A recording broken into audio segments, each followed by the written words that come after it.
Hello? Hello? Hello? Okay.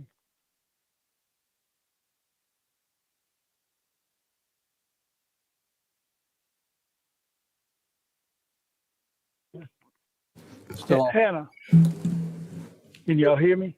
Sound check, Councilman Jones, can you hear us? You're live. Yes, I can hear you. Thank you.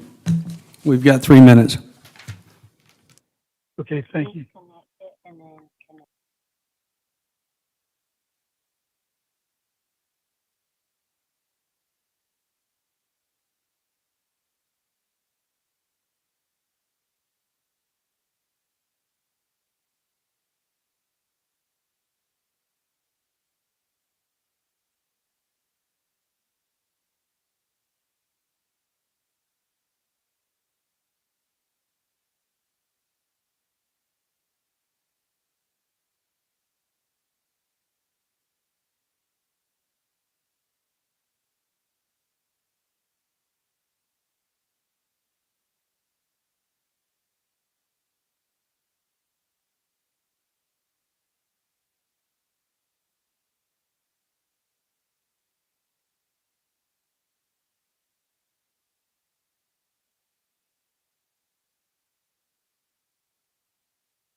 Vice Chair, can you hear me?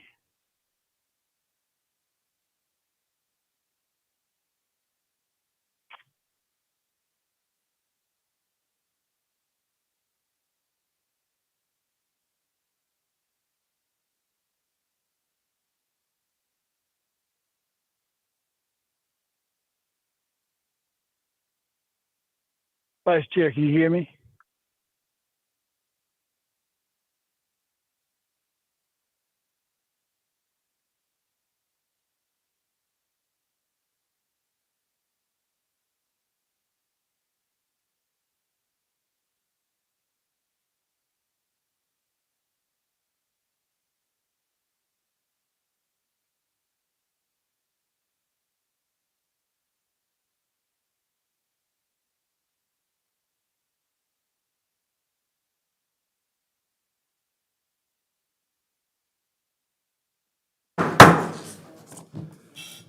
I'd like to welcome everybody to the Tuesday, April the 28th, Kershaw County Council meeting.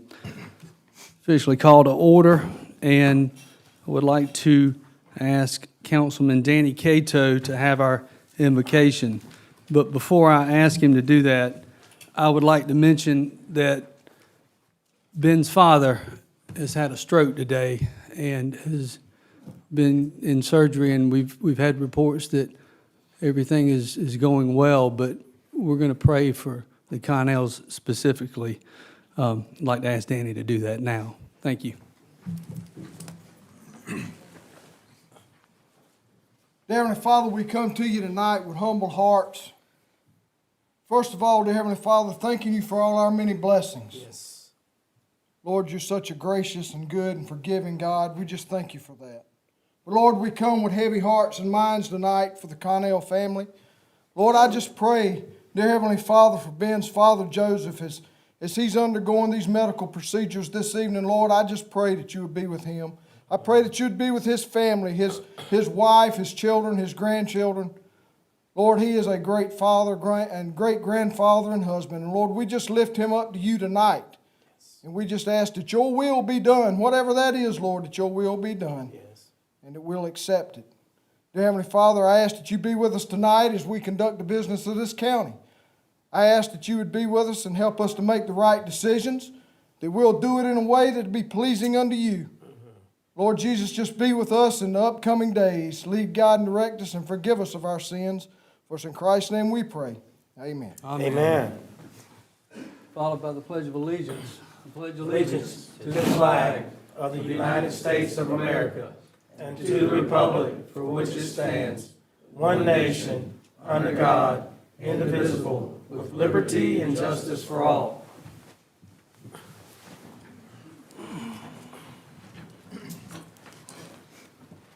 Thank you all. All right, at the point of adopting the agenda. Is there a motion to adopt tonight's agenda? Mr. Vice Chairman, I'd like to make a motion that we adopt the agenda as submitted. Is there a second? Second. All right, the motion is on the floor. All those in favor? We'll start with Councilman Jones. Councilman Jones, can you hear us?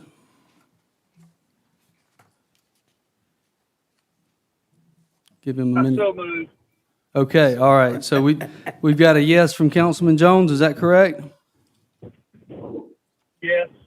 All right, all those here by show of hands.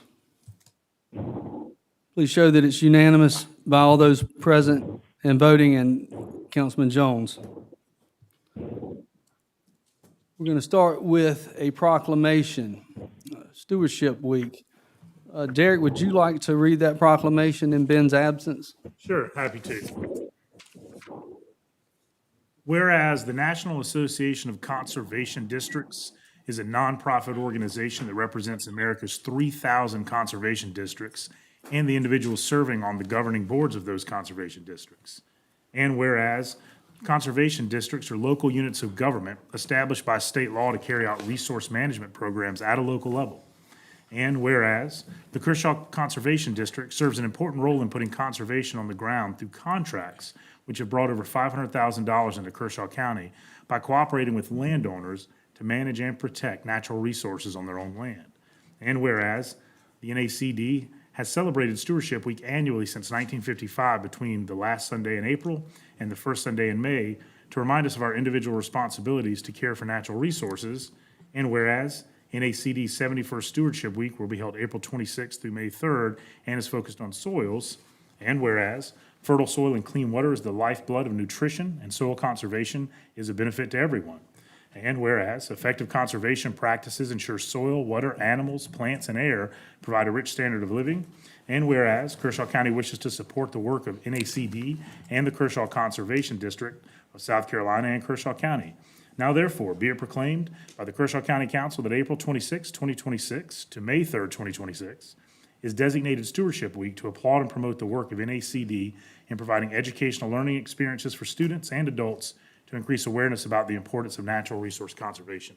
That is the proclamation, Mr. Vice Chair, and I guess I would move to adopt that proclamation. Second. All right, all those will vote, and then is there anyone here that would like to receive the proclamation? Oh, hey, that was a big crowd, so sorry. Would you like to come speak to us prior to our vote? Yes, we'd love to have you up, please. Be mindful of the mic. It needs to be adjusted typically to be able to be heard correctly. For those of you who don't know me, I'm Donna Douglas, the district coordinator with the Kershaw Conservation District. This week is Stewardship Week, and it's recognized nationally and locally as we celebrate the theme, soil, where it all begins. This campaign is a reminder to all of us that we have the responsibility to care for, conserve, and protect our natural resources.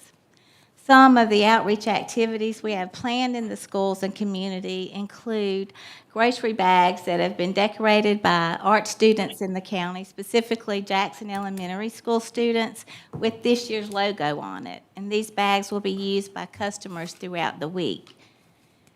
We will have an outreach table with soil health information at the farmers market on Saturday, May the 9th. Also on the 9th, we will have a soil health tunnel there for people to walk through and see visuals of all the things healthy soils do for us.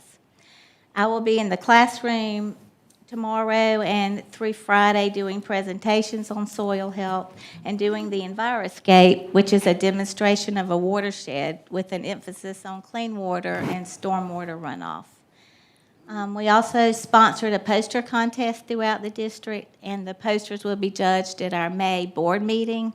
First place winners will go to the state competition and will be judged by the South Carolina Association of Conservation Districts. Some of our recent accomplishments include being recognized as a certified conservation district by our state partner, which is the South Carolina Department of Natural Resources. Our board completed 13 training modules developed by the SCDNR, and upon completion, we received the certification. We were recognized at the annual partnership conference in January that was held in Spartanburg. I think one way we've really grown a lot is just in visibility, because I know nobody's ever heard of a conservation district, and we're right across the street. But we are partnering with other agencies and just trying to be more visible. We recently awarded 7 schools in the county with mini grants up to $1,000 each. And these funds allowed the schools to implement their own conservation projects on their own school grounds.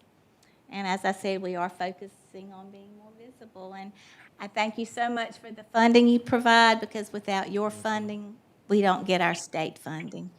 Thank you. Thank you, Ms. Douglas. Are there any comments from council? Does anybody have any questions? I'll start with Councilman Jones, since he's called in remote. I have no comments. Just appreciate them being there. Okay, thank you, Well, they do. Councilman. Thank you. Thank you. Any comments? Thank you. Well, I'll say, while I've got you here, I think it's fitting that you're here tonight, because there's going to be large conversations regarding development, and agronomy and ecology's all part of development and how we live here on Earth. So appreciate you being here. Thank you for your presentation. And we do have to vote, and then we do have a proclamation to give you if you want to join us, and we can have a photo. That would be great. All right, all those in favor, Councilman Jones? In favor. All right. All those here? All right. It's unanimous, Ms. Hannah. Thank you so much. If we could grab a photo real quick, I've got the proclamation.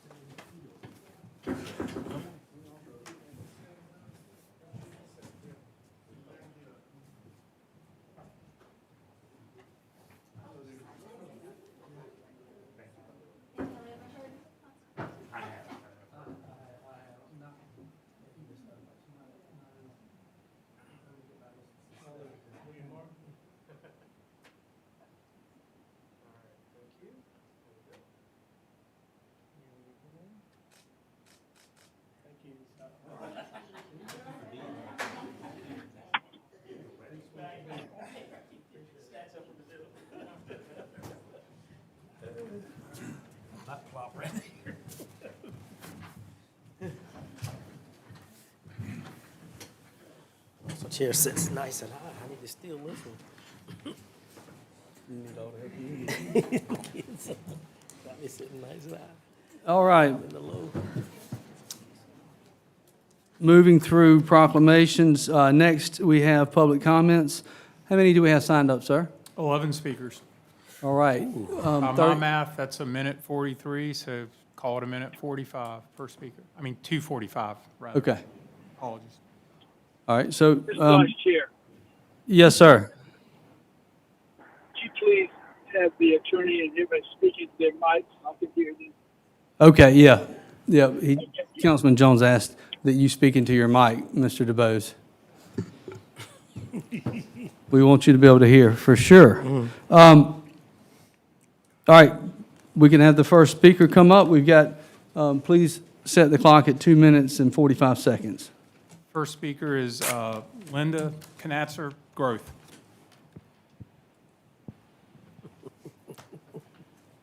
Good afternoon. Excuse me.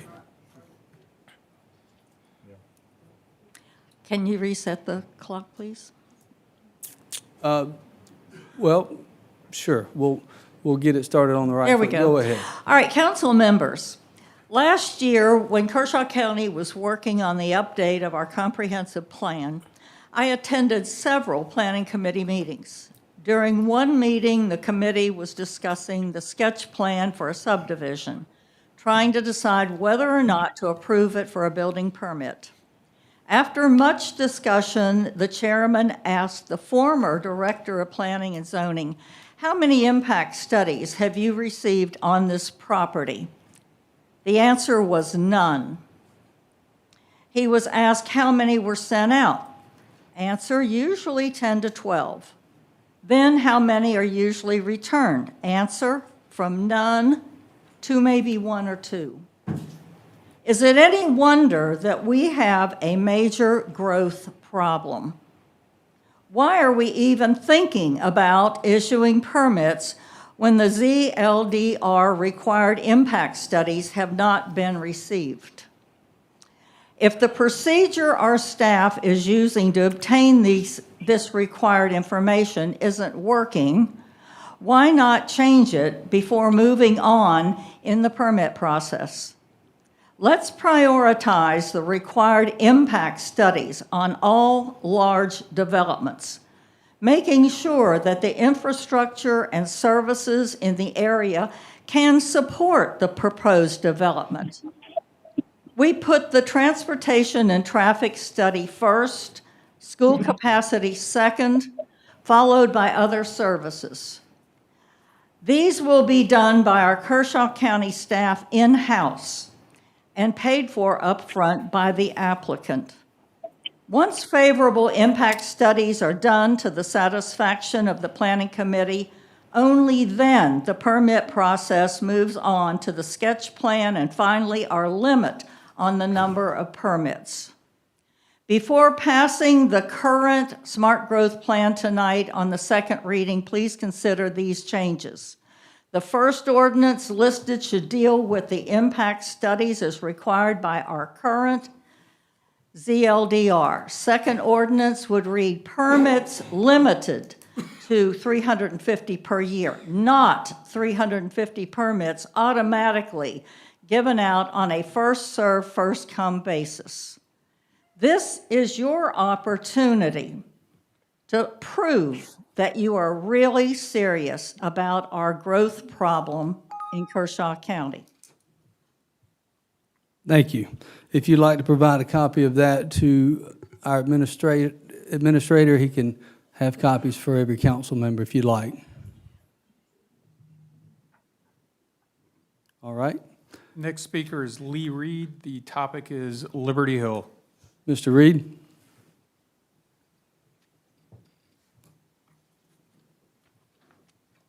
Good evening, council, and thank you for your time with a very full agenda tonight.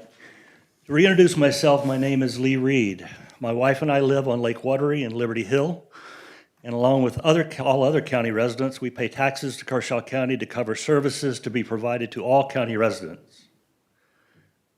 Along with our Liberty Hill neighbors, we remain extremely concerned with the as-yet unresolved issue of timely first responder services to our area, especially EMS. Per the presentation to council on March 24th by Executive Director of Emergency Services Will Glover, Beaver Creek, aka Liberty Hill, maintains an average EMS response time of almost 27 minutes, the longest response time in the county, 17.6% longer than the next zone, Barron DeKalb, and more than double the average response time to 3 of the 19 county zones. While I'm not sure of the time window on another of Will's slides that evening, that graph indicated that EMS response time to Beaver Creek registered second highest only to Mount Pisgah on call responses greater than 30 minutes, with over 15% of the counties plus 30-minute responses. Overall, ranking 18th worst out of 19 county zones. Those are statistics, but we are not. We are Kershaw County taxpaying residents. As a reminder of the real and personal nature of this issue, I want to quote briefly from comments made by a good friend and Liberty Hill neighbor at the February 24 council meeting. And I quote, "On January 18th, I experienced one of the most terrifying moments of my life. My husband was having a medical emergency. I called 911. The dispatcher took my information and then told me he had another call to take and hung up. I was left alone, frightened, not knowing if my husband was going to survive. First responders did not arrive for approximately 45 minutes. The ambulance arrived around 45 minutes after my initial call," end quote. Since our Liberty Hill community meeting February 18th, attended by 75 to 100 concerned residents, along with multiple county representatives, we have presented to County Council the current and ongoing need for timely emergency response to our growing area. We have shared with you, and Executive Director for Emergency Services, Will Glover, has confirmed this critical issue in our area, that our actuality in Liberty Hill versus EMS target response is unacceptable. So far, though, these have been presentations without much dialogue. And while we have seen a brief show of support with an initial flurry of law enforcement presence, and even a QRV parked for a very brief time at the Liberty Hill Fire Department. Mr. Reed, I hate to cut you off. We've come to our end of our time. I can give you 30 more seconds. I have 5 minutes. Is that No, not sir. true? 2 minutes and 45 seconds because of the amount of speakers. Oh, okay. Sorry to cut you short. I'll allow 30 more seconds. Okay. Options and alternatives exist. My request is this: approve, fund, and install a full-time ambulance or full-time QRV in Liberty Hill, best option. Alternately, reposition existing units, resources, or finally contract third-party EMS services to be stationed at Liberty Hill until and unless we have access to emergency responses services located elsewhere that can and will consistently meet stated target responses for Kershaw County as determined by Will Glover. Thank you. Thank you so much, sir. Next speaker is Emily Martin. The subject is growth. Ms. Martin, welcome. Good evening. First and foremost, I think I speak for everyone behind me when we say our thoughts and prayers are with the chairman. So horrible news, but thank you for letting us know so we can direct our prayers towards him, his dad, his family. Thank you for that. My name is Emily Martin, and I am here representing the BIA, an organization of your neighbors and fellow community members. And I recognize Kershaw County is going through significant growth, and the council wants to respond. That is not beyond me. However, I respectfully ask for you to table the building permit allocation system ordinance until the next meeting, and just to meet with me and BIA members. Just a 2-week delay will allow us to collaborate between stakeholders, experts, decision makers to find better solutions, and we are ready to meet at your convenience. Regarding all of the ordinances under second reading from the Smart Growth Committee, I do encourage you to heed your chosen experts, your Planning Commission's recommendations and supporting points. However, I want to especially ask that you follow the non-support of the building permit allocation. And I know several members on council have admitted that the cap system is not the best option or ideal. And they have to do it because of growth. However, there are no other options or ideas. But I come today bringing ideas, and I'm happy to have a further discussion on these if tabled today. One option is special tax districts, fund infrastructure improvements through additional taxes on properties within the new developments. Therefore, the current residents of Kershaw do not have to raise their taxes, and they are not burdened with the costs of the increase of population. 2, fiscal impact analysis requirements. Mandate that the developers demonstrate the tax revenue from the development will exceed service costs for rezoning requests by allowing profitable projects to proceed and scaling back those that are not. And 3rd, incentivize wanted development. Implement a points-based system for projects based on specific criteria, such as density, cost, design, to prioritize the developments that align best with community standards, goals, and wants. When established, this is seamless, creates a clear and defined structure, eases staff burden, and aligns development with the community goals. I strongly urge you to table the ordinance until next meeting so that we can discuss a better, more appropriate solution to address the county's growth. Please let the VIA be a resource. Thank you. Thank you so much. If you could provide a contact and leave it with our administrator, he can give us those resources. Yeah, of course. Mr. DeBose. Next speaker is Ashley Rabin. The subject is growth. Ms. Rabin, welcome. Hello, everyone. Good Hello. afternoon. I'm Ashley Rabin, and it's no secret my husband and I own a septic company here in this town. I'm here to speak about the building allocation ordinance. This county has been built on builders of this community. Builders are not only the person that builds a home, but every sub they employ. The septic guy, the HVAC company, the roofer, the landscaper. I could go on and on. Once you hurt the builder, you have hurt everyone they employ. The trickle-down effect of this will hurt every business in this town, along with the money they will be able to put back into this community, such as supporting sports teams through the rec department and other nonprofit events, such as Teacher of the Year, etc. Anything you would ask for a donation for will slow down because the building business will slow down. I'm also not sure how you tell someone who owns property in this county and has paid taxes that they can't build on it. They have to get on a waiting list, and you all will decide when and if they can build. That will bring numerous lawsuits to this county. Our tax dollars will then go to fight these lawsuits instead of bettering our county. You all know as well as I do that once we make permits exclusive, it will only drive the cost of homes up.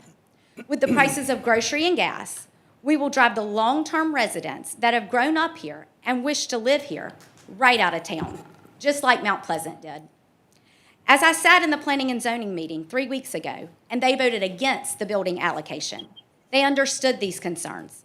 They have implemented several changes, such as lot sizes and impact fees, for instance. We haven't given those changes a chance to work before implementing another change. Planning and Zoning has come up with several other options instead of building allocation.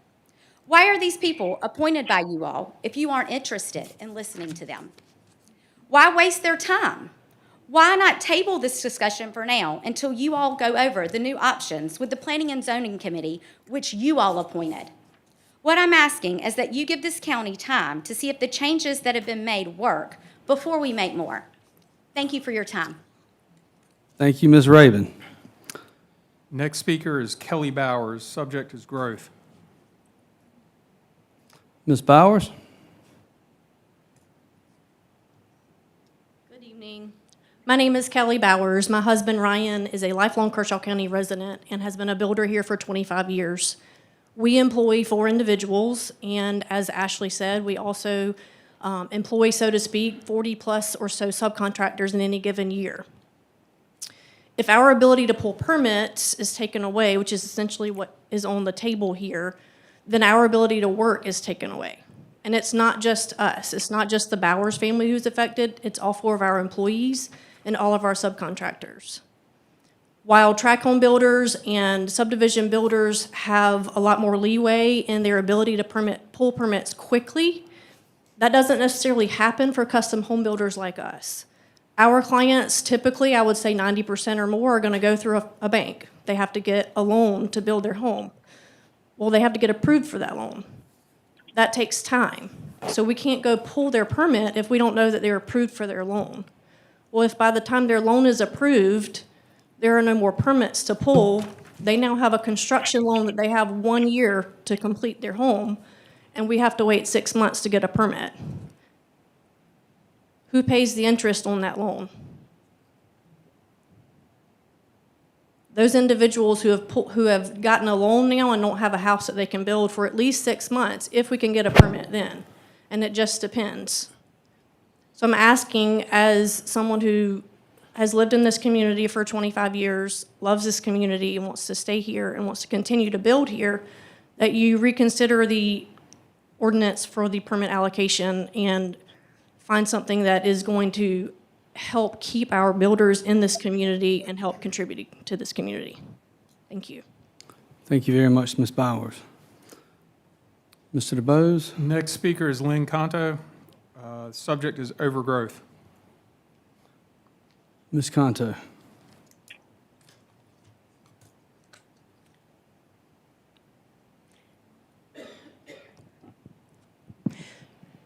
Rampant residential growth with stagnant home sales is one of my biggest concerns I see in the future.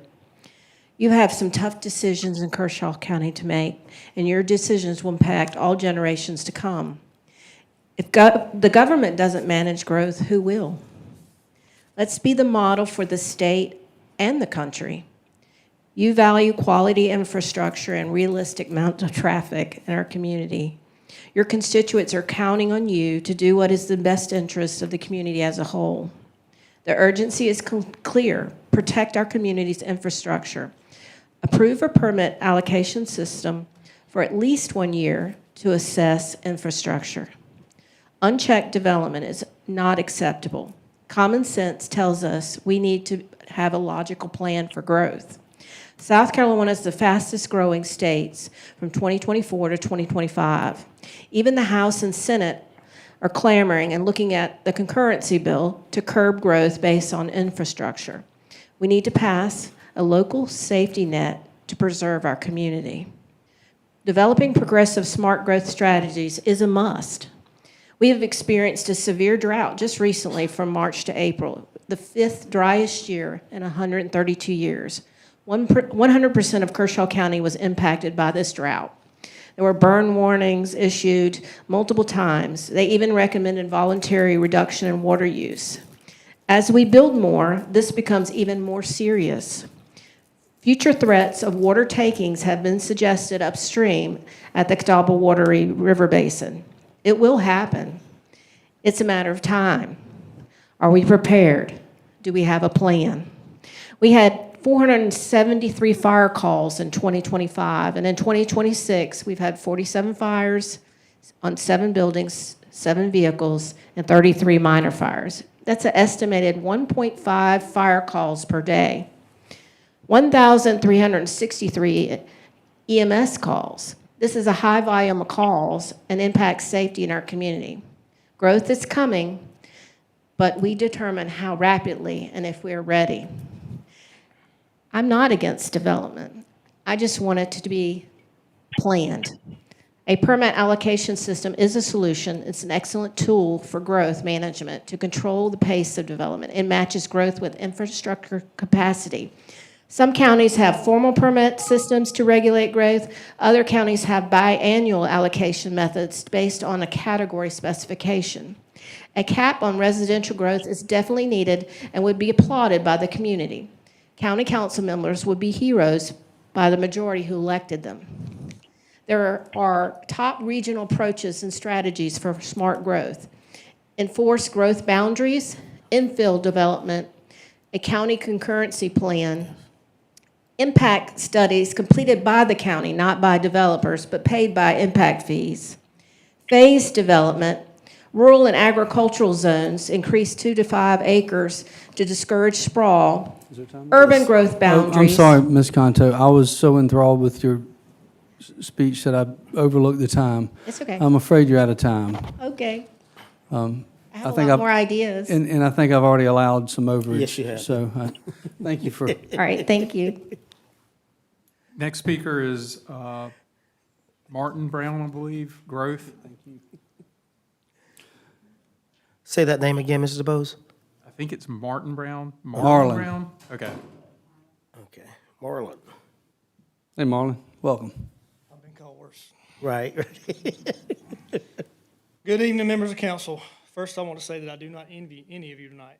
I understand that whatever decision you make is going to leave someone unhappy, and I respect the position you're in having to weigh the outcomes. With that said, Speak in the mic, please. With that said, I'm here because I believe this bill will have serious consequences for our community, especially for the people who make their living in the building and construction industry. In this county, that's not a small group. It's a significant portion. Around 70% of our local economy depends directly or indirectly on this industry. From where I stand, this bill feels like government overreach. It places limits on how people can work and grow their business, and it does so in a way that doesn't impact everyone equally. For example, allocating 1/3 of building permits automatically to large, big box builders puts local contractors at an immediate disadvantage. These are the small and mid-sized businesses that have built this community, people who live here, pay taxes here, and spend their money here. When you cut into their ability to do business, it doesn't just affect the contractor. It affects their office staff, their crews, and their subcontractors that they rely on. It's a ripple effect that reaches far beyond a single permit. At the same time, many of the people who may benefit from this bill are not directly impacted by those losses. That imbalance matters, and it's worth considering carefully. If the goal is to manage growth, there are other approaches that could achieve that without placing such a heavy burden on local workers. Neighboring counties have explored options like increasing minimum lot sizes, some to 3 acres, which helps control density while still allowing businesses to operate. Right now, this bill puts a cap on opportunity for local contractors, and when you cap their ability to work, you're also reducing the flow of money through our local economy. These are the same people supporting local businesses, paying local taxes, and contributing to the community every day. I urge you to take a step back and consider whether this approach is the best path forward, or if there is a way to address growth concerns without hurting the very people who help this county run strong. Thank you for your time. Thank you, Mr. Brown. Next speaker is David Dabney. Subject is permits, I believe. Mr. Dabney? Good evening. Man, y'all cut me short here. There ain't no way. Usually come up here and kind of shoot off the hip. Right. I'm going to do a little bit of that as well, but I got a few little stats I wanted to try to provide to you guys. The playbook that y'all chose for this permitting allocation program that y'all have tabled once or passed once already, and second reading tonight, came from Mount Pleasant. And it's pretty cut and dried that it was cut and paste from there. Kind of want to look at what we're comparing here. Mount Pleasant is a city within Charleston County, population of about 96,000 people. Compared to Kershaw County, is 72. They have 49 square miles in Mount Pleasant. Kershaw County has 730 square miles. That equates to a density of 1,800 people per square mile in Mount Pleasant, as compared to Kershaw County, a little less than 100 per square miles. Mount Pleasant is built out pretty much about 95%. They said 75% is kind of used up. 15% is covered by water, and about another 10 to 15% is covered by wetlands. So they can't do much else. Kershaw County, it not being landlocked like Mount Pleasant, is only built out 30 to 40%, meaning 60 to 70% still available. Of course, there's some wetlands, there's some water there too, but not near as much as what got down there. So how are we comparing these two? Why are we just coming up with this program and putting it out there and voting, yeah, let's do that, when they're not even anywhere close to the same? Not anywhere even close to the same. And the last thing, like I said, I did not prepare for cut time. Lugoff-Elgin corridor represents 40 to 50% of all growth in Kershaw County in 2025. That's not to say it come from all the builders. Some of the stats that you guys put up actually made me feel like it was local builders that were doing that before we left last year, or last time. That's just simply not the case. So the Lugoff-Elgin corridor, 40 to 50%. Lugoff and West Camden, that's from Camden this way, or that way, is tagged unincorporated area, and is basically 25 to 30% of the growth. City of Camden, 5 to 10%, which means 65 to 85% of all growth is that way. I've kind of tried to come up with Mr. some Dabney, I analogies. just allow 30 more seconds to finish. I've tried to come up with several analogies, but the best way I can come up with it is we need to address Lugoff-Elgin corridor and kind of leave the rest of the county alone. Many different reasons, as we don't have 15 seconds more for me to talk about it, but hopefully somebody else will get up here and kind of expound on that. But I just wanted to give you that information as well. I don't think we're comparing apples to apples here, and I think you need to drop back and punt and take heed to what your committees are telling you as well. Thank you, Mr. Dabney. Thank you. Next speaker is Melody Harden. Subject is pecan orchard. Ms. Harden, welcome. Good evening. As County Council already knows, my name is Melody Harden, and I am here again speaking about the pecan orchard. At the last County Council meeting on April 14th, the pecan orchard was discussed, and unfortunately, several untrue statements were made. Mr. Tucker and Mr. Templer stated that work was being done on Blackberry and tremendous progress has been done. That is completely untrue. In fact, no work has been done on Blackberry since the end of March or the beginning of April. And during that time, the only work that was done was a little bit of trimming on one side of Blackberry and a small amount of ditch clearing on Blackberry.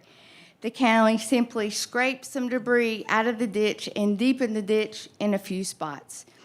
We understand that people need to be consulted for major work, but there is plenty that the county can do now on each road to help with stormwater and draining. We can't even get the ditches to be reestablished on all 3 roads to help with the stormwater. Also, it was stated by a county council member that things take time, can be slow, and there's other projects. We completely understand that. Let me remind you, I personally brought this issue to the county's attention 2 years ago. I personally believe I have been patient enough for something to be done. If you believe that 2 years is not enough time, many of my neighbors have been dealing with the county on this issue for more years than I have.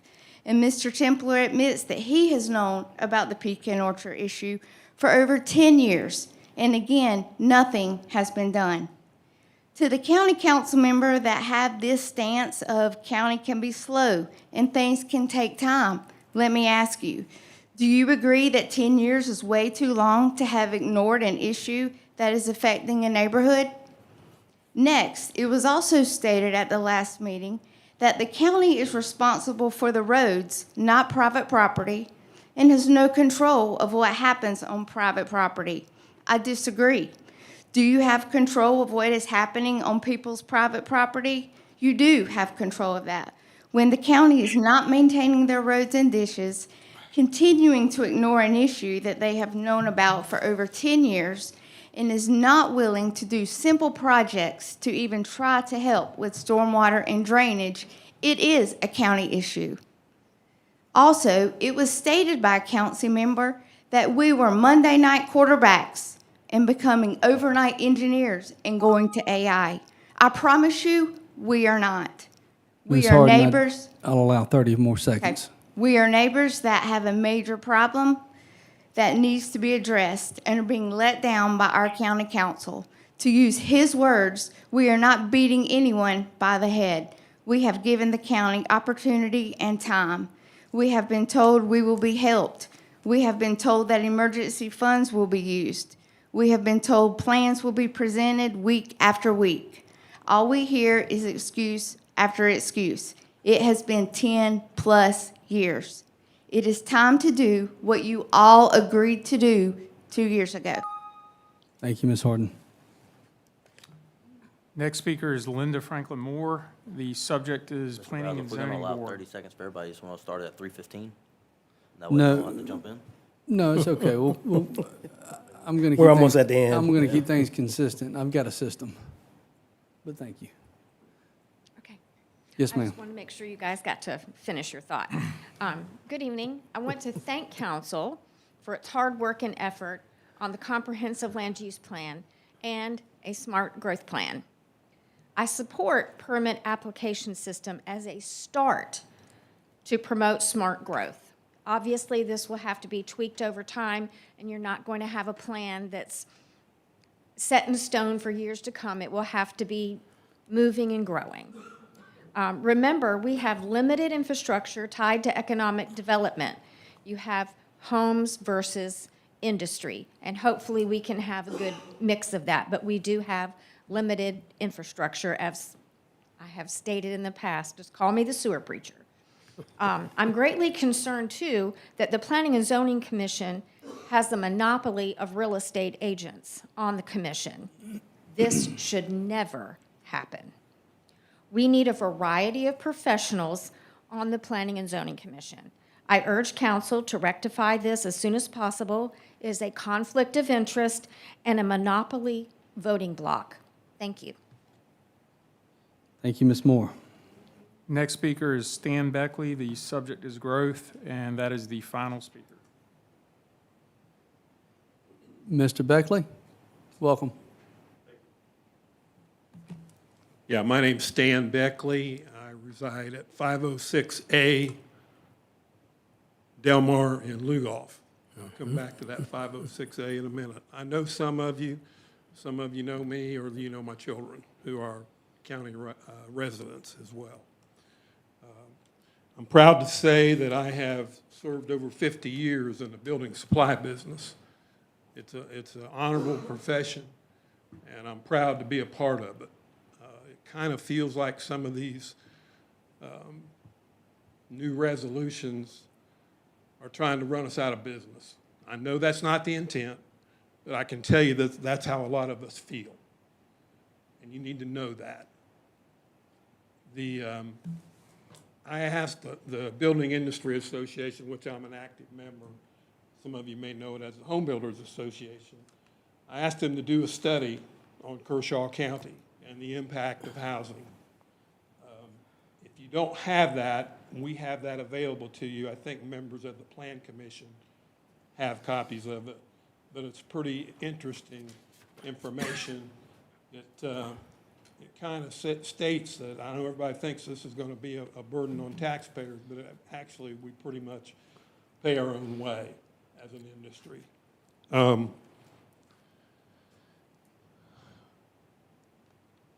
Smart growth. I don't know, to me, it seems like smart growth, people think of it as no growth. I like the word responsible growth better. You know, I've been dealing with this my entire career. How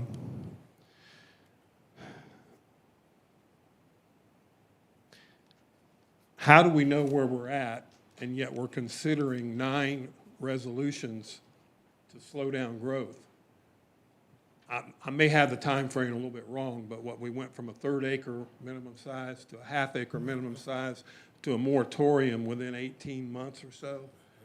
And yet we don't really know the impact of where we're at, and we're trying to figure out more ways to stop growth. It doesn't make sense to me. We need to stop and wait and see where we're at with all these actions that we've already taken, let alone trying to pile on top of them. I think the impact of these actions are going to have a negative impact on the county. We want economic growth, but how do you have economic growth if you don't have housing? Think of this story. Factory wants to come to the county, 250 jobs. What are they going to want to know? Mr. Beckley, we've gotten to the end of the time. I'll allow 30 more seconds, sir. All right. So they want to know about housing. They say, well, yeah, we got it. We got a moratorium on. And if you get a 1/2 acre lot and get in a waiting list, yeah, we got it. Well, how's that going to wear? Think about the economic growth. Think about all the businesses that are impacted by what we're talking about here. Let's not shoot ourselves in the foot. One last comment. If we would take the energy in this room from the pro-growth and the non-growth side and work on infrastructure, and we can handle all this growth going forward if we combine our efforts and work on our legislators. Thank you, Mr. Beckley. All right, I think, does that conclude public comments? That does, Mr. Vice Chair. Thank you. Okay, I want to thank everybody for coming. We've heard both sides, and I want to just say that I appreciate everybody's perspective.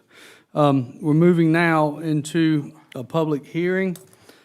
I'm going to open a public hearing. It's an ordinance to amend Kershaw County, South Carolina Unified Code of Zoning and Land Development Regulations, the ZLDR, Section 3.3, Conditional Uses, Rural Country Club Requirements. I now open the hearing. Do we have any? No, Mr. Vice Chair, there is no one signed up to speak on the sign-in sheet. Okay, I'd like to offer the opportunity for anyone to speak on this subject. With nobody coming forward, I'll close this public hearing. Thank you. I'm gonna say, you gonna knock a hole in that thing there, buddy?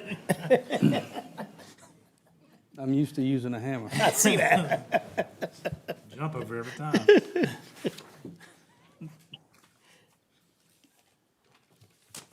Okay, no vote being needed for a public hearing. We'll move to the approval of minutes. I'll lean on John DeBose to keep me in check, or Sammy. Mr. Vice Chair, I make a motion that we approve the minutes as submitted, and I would like to thank Ms. Hannah for doing such a great job in keeping our records. All right, I'm going to go to, well, we need a second. I'll second. Thank you, Councilman Cato. I'll go to Councilman Jones first. How do you vote, sir? In favor. Okay. Councilman Jones is in favor of the approval of minutes. Everyone here, please, by show of hands. Appears to be unanimous by all of those here present and voting. Moving on to 9A. This is something that I put on the agenda. I'd like to have just an open discussion amongst council about the possibility of a parade honoring our 250th year of existence as United States of America. Would anybody like to put the motion on the floor?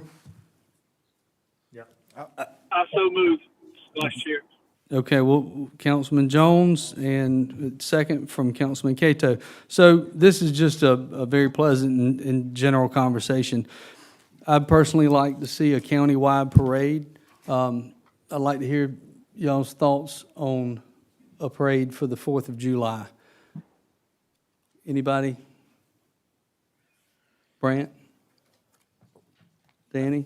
Any thoughts? Any thoughts on a parade? I will not be here. Well, let me say that I've been approached by a. I'm not leaving America, but I won't be in Kershaw County. For us, a lot of us do take vacations, as I typically do. I'd just like to put the idea out there that I think Kershaw County deserves a parade for 250-year celebration. I know there are going to be lots of things going on. I just want to keep an open dialogue, and everybody here that's present, I'd like to hear from everybody. We'd love to see a parade. It could start in Lugoff and end in Camden, or Councilman Shoemate, if you'd like for it to start in Elgin, we can make it a long haul. Long parade. That'd be a long parade. Parade. Anyhow, a very general, discussion, and I just wanted to put that thought in everybody's mind. So with that, we can move forward. No votes needed. Thank you. I'm actually going to strike the discussion for homestead exemption because it's on the agenda later as a resolution under 11A. So I'm just going to take chairman's prerogative to strike that and move into ordinances. Ordinance 10A. We've got a first reading in title only, an ordinance to provide our budget appropriations for county purposes in the county of Kershaw for the fiscal year beginning July 1st, 2026 and ending June 30th, 2027, and setting the millage rate for Kershaw County for the fiscal year beginning July 1st, 2026, and adopt and implement the charge and collection of service and user rates and fees and other tax purposes in county appropriation purposes and matters related thereto. So is there a motion? Mr. Vice Chair, if I may, I would like to, at this time, make a motion to have first reading in title only for our 26-27 budget for Kershaw County. Okay, so is there a second? Second. All right. Any discussion? Councilman Jones, any discussion on title only budget? No discussion. Okay, so I do have. First reading, correct? First reading, yes, sir. I've got a few remarks. Spoke to our administrator, Danny Templar, and he says it looks like we're going to be pretty neutral this year. He has not seen any millage increases or need for any. I think the natural growth is taking care of that. He'll have a more precise look at our next meeting on second reading. Does that sound about right? I don't want to put words in your mouth. I just want to repeat what we discussed. Yeah, as we sit right here now, what our approach has been is to absorb the inflationary costs and cost of doing business with any organic growth of the mill. And that's where we sit right now in title only, first reading. Good. Thank you. Thank you, Danny. Thank you very much. Okay, with that, we'll go to a vote. First, Councilman Jones, how do you vote? Yes. Okay, that's a yay. All those present? Okay, it passes. First reading, 10A. Moving down the list. This is a bit of a housekeeping item. This is first reading in title only as well. An ordinance to approve a lease of Kershaw County-owned real property located at 632 West DeKalb Street, Camden, South Carolina, to the Clemson University Cooperative Extension Service for the purposes of operating an extension branch office and to approve certain obligations and responsibilities by and between Kershaw County and Clemson University Cooperative Extension Service as fully set forth in the lease agreement. So basically, we're working through our lease agreements and making sure they're up to date. And this is just a bit of housekeeping. So is there any discussion on this item? I'm sorry, need to make a motion. Yes, thank you. I'll second. Getting ahead of myself. That's okay. All right, we've got a motion from Councilman Tucker and a second from Councilman Schumate. Any discussion on this item? Councilman Jones, any discussion? Okay. No questions. Okay, seeing there's none, I'll go to Councilman Jones first. How do you vote?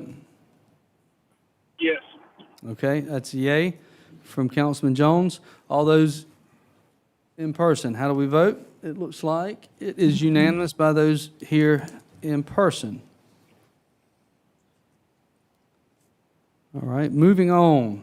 Now, the fun begins, everybody. This is what y'all all came for. I think everybody in the audience just about is here for item C, the second reading. An ordinance to implement a building permit allocation system. First reading was March 31st. Is there a motion to put this on the floor? Yes, Mr. Chair, I'd like to make a motion to put this on the floor with an amendment. So my motion would be to adopt the permit allocation system on second. Let's make a motion and get a second first for this, and then we can add the amendment. We can do that. I'd check this with legal just so we can avoid doing it twice, but if you want to do that, it's up to you. You're going to throw me off, Derek. You know I'll make a motion to adopt the permit allocation system. Thank you. Do we have a second? I yield. I didn't hear anybody else. I'll second. Oh, okay. All right, so we've got a motion and a second. Now. Mr. Chair, Yes, sir, Councilman Jones. I have an amendment. Okay, I think. Well, let me hit my amendment first. Councilman Jones, Derek was moving straight into his amendment. If I may let him go first and then come to you. Normally, we would go to the one who's. Absolutely. Okay. Listen, absolutely. Please, guys, talk directly into your mic. It's hard to hear. Okay. I didn't hear that. Okay, all But right. I absolutely will yield to Mr. Schuman. Okay, Councilman Schumate, your amendment, sir. So I would make a motion to amend the permit allocation system after some discussion with Chairman Connell. Obviously, he cannot be here tonight, but I did discuss this with him so that I'm, speaking after some compromise discussions with him and some others. I would make a motion to adopt the permit allocation system on second reading with the following amendments. It would be that the first 6 months of the permit allocation system would have a 0% decrease with the 500 cap that we've discussed. So it'd be a 500 cap, which is our historical average. For the first 6 months, there would be 0% reduction. The second 6-month period of the 2-year window would have a 15% reduction. And then the third and fourth periods, which is the entire second year, would move to a 20% reduction. And these numbers may be adjusted by council at the end of each 6-month interval. That is my amendment. Right, do we have that's your amendment with a motion. Do we have a second for the Schumate? I'll second that. All right, so we have a second. I have an amendment. Okay, I have an amendment. Councilman Jones, let's take a vote on the First Amendment, and then I can I can address your amendment. All those in favor of Councilman Shoemate's amendment? All right, I need to get Jimmy's vote first. Go ahead, I'm Councilman sorry. Jones, how do you vote? No. Okay, a nay from Councilman Jones. All those present on the amendment, how do you vote? Those in favor are Shoemate, Tucker, Cato, Tomlinson. So the amendment passes. I'm also voting no on the amendment. So it passes 4-2. Now, Councilman Jones, I can hear from you and your amendment. Okay. I'd like to make a motion to table further consideration of this motion until first meeting of council in February 2027. That's the motion and the amendment. Okay, so about a 10-month table process. So Yes, I need a second. that's your motion. I'll second your motion to table it. I don't know that it needs to be quite that long, but I'll agree to make a motion to second your motion. So, discussion. Mr. Jones, I got a quick question for you. Are you trying to do this so it can be after you get off of council? That is absolutely incorrect, Mr. I was just wondering. Who is that I'm talking to? This is Brent. That is absolutely nonsense. I've been here 20 years and I never dodged a vote in my life. And I'm not dodging this one. I'm going to give you guys an explanation. This is why I'm making this motion. If I may get time to go first as everybody else does, that they make a motion on the amendment. Go ahead, sir. Okay, thank you. Okay, guys, this is the first I've heard of this, the amendment tonight.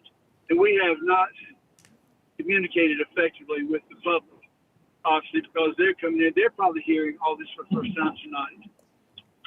The Planning Commission voted not to recommend it.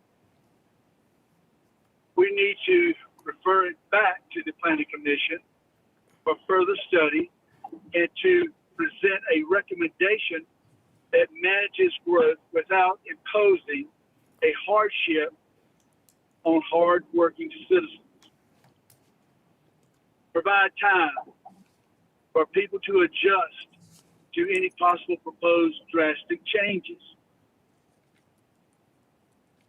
This would allow time to consider the needs of the citizens, the county, including the livelihood of citizens, which this ordinance would adversely impact and hurt, which we've heard that tonight, folks. Growth is an issue, but so is the livelihood of working people and businesses. I want to protect families. We need to consider people, jobs, and families. You know, I don't understand how we can come in and in one night make a motion and pass something that's going to drastically affect so many people. And but that's what we've done. Yeah, I feel that this ordinance is a wolf dressed in sheep's clothing. I really do. I don't know how to put it. In my opinion, here's something that I've always said and I've always thought about, and I hope everybody's listening to what I say, but they're being right about 99% of the time. I do not understand how councils in the past as well, spends millions of dollars on economic development to attract new jobs and new people, and then at the same time wants to pass what is in effect a partial moratorium on economic development. You know, that just confused me. But you know, for me to be asked if I'm postponing this 10 months because I'm dodging a vote, I think I've made some pretty bold statements here tonight. I'm not intimidated by anybody on council. I'm not dodging any votes. All right. My wife just gave me some. So listen, let me just say this. Guys, give the people in this county, let's take 10 months. Let's study it. Let's work it. Let's don't do a shoot from the hip decision. Let's be able to work with folks on both sides. And let me tell you something. I live Lashcott Road in Pecan Orchard. And I can tell you now, I feel it, but I don't live in Pecan Orchard. I live near it.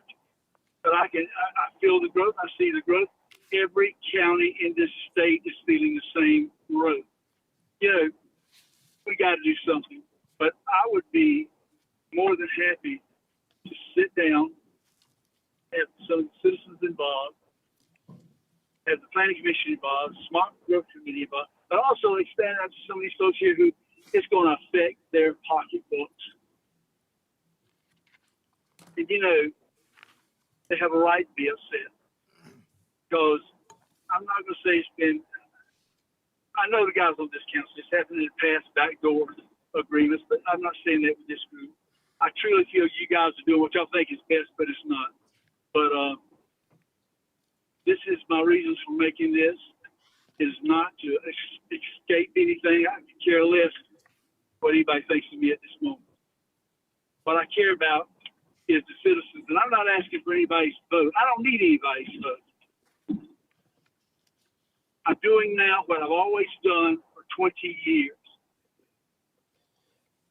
I'm asking you guys. I'll work with you. If you don't want to go 10 months, let's go 6 months. But I want 10 months. I think that's the right thing to do so that we don't just jump into something. It's like we're coming up every night or every meeting now with a new amendment, and too much, too fast. So once again, I hope we'll put the large majority of the people first, or even the less majority of people first. And let's just have open discussion, have sunshine on this. I think that's very important. Okay. Councilman Jones. Thank you, Mr. Chair. Councilman Jones. Yes, sir. Thank you. Thank you for your comments. Thank you. Thank you for your comment. I've got a few comments of my own. I grew up in a house that was, my mother was a nurse and my father was a carpenter, so we worked for local builders. I think we're at a unique crossroads here in Kershaw County. We've been ripe for a long time. And now we're being targeted as a developable county in a way that we've never seen before.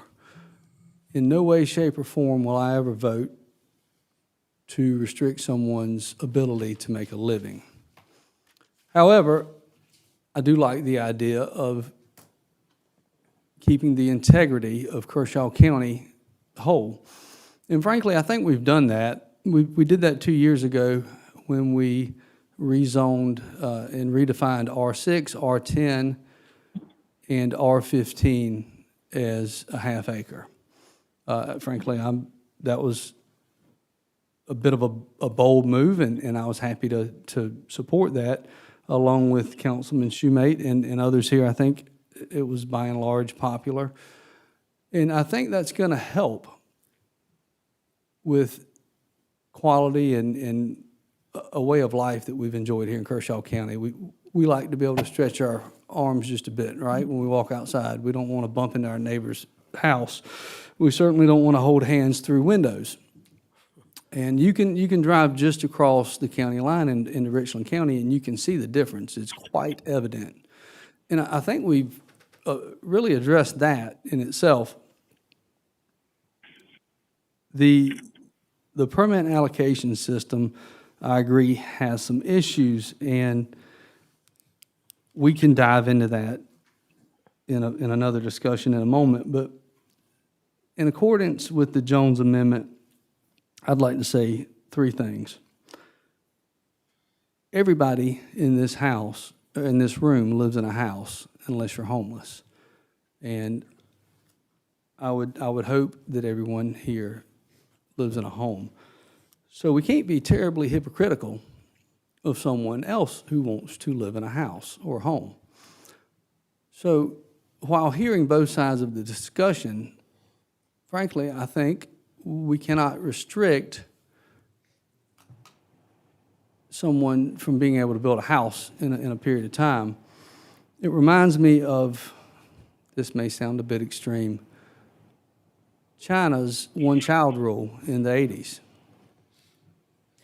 People are going to reproduce, and we're going to want our children to move home. I have a son who's moving back to South Carolina after being in school in Virginia for 4 years. I welcome him home with open arms, and I'm very excited about that.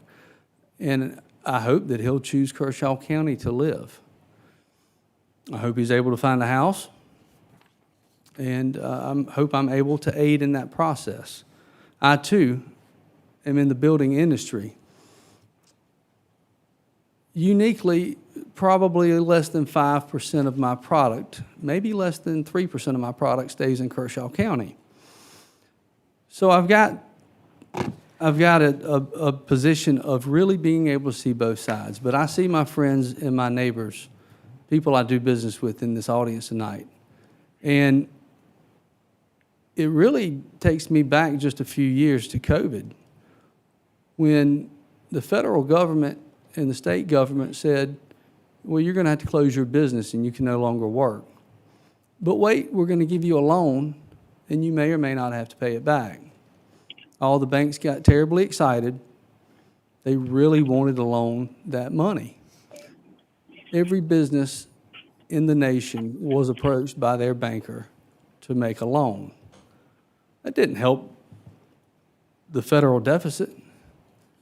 All it did was put us in a position to be frankly scared and uncertain about how we were to do business. That was other than the 2008 recession, that was the largest uncertainty I've ever had in my business. And I can't cap someone's ability to work. Now, I will say there are other options and avenues, and the lady from the BIA, I'd love to hear her comments.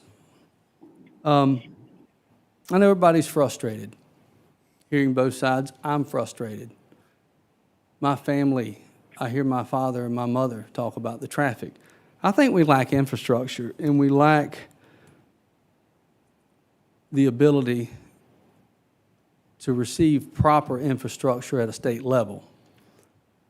We need infrastructure in our community, and I'm willing to join with my colleagues to fight for that. With all of that being said, I would support a 3-month, Councilman Jones, could we say it's a 3-month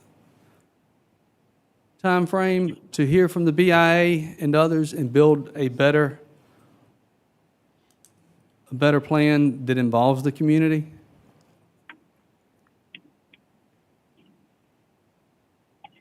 Councilman, can you hear me? Yeah, I can hear you. I'm thinking about that. Okay. Well, I think 90 days. Let me say this. All right. If this council will agree, if the majority will agree tonight, I'll take anything to stop it right now. We need to talk. We all need to get involved, and we need to get the citizens involved who are there tonight on both sides. And so if we do that, absolutely, I support that tonight. Well, I think it's. I don't like it. I don't think it's long enough, but I would support that tonight. Well, that can give you the ability to be here, and I think that's important. And with all due respect to my colleagues, especially Councilman Shoemate, I think he's committed an extraordinary amount of time to trying to find a solution. But I think we need more input. We need to have some meetings as a group, and I would love to be able to do that with you all. We've all got very busy lives. He and I've tried to connect multiple times over the last 2 weeks and have not been able to do that. So with that, you have my second for a 90-day moratorium, a 90-day tabling. Doesn't you have to make an amendment to my amendment? Well, He okay. can revise his amendment. You can revise yours quickly. Okay. Let me do that. Okay, I'm gonna change my motion. I make the motion to table further consideration or discussion of the, motion until for 90 days. How's that? Okay, and that would affect just item C, is that correct? Correct. Okay, all right, so you have a The second? motion is on table. You have a The second, motion and is on the table. I believe it's item C. would anybody like to discuss this? Yes, sir. I guess this would be a legal question, Mr. DeBose. So if we pass the second reading tonight, how much time do we have legally before we have to bring the third reading back into play? There's really no set time period. I mean, bodies typically consider things consecutively, but there's no legal impediment to deferring something or tabling something to a set time at a later meeting. I think if the will of council was to want more time and set a definitive timeline, again, there's no hard and fast issue with that. So we could pass this second reading tonight, keep it open, and hear from the building association and others, and come back at another time that we deem necessary to have a vote on the third reading. Yes, I mean, the one thing I would caution against, just procedurally for anybody, would be an indefinite tabling or deferral. And I only say that because I know this council wouldn't do We it. didn't say that, John. We didn't say indefinite. Someone Nobody's could, brought that up. Excuse me. someone could, that could lead to cynical delays of things that never get put back on the table, essentially.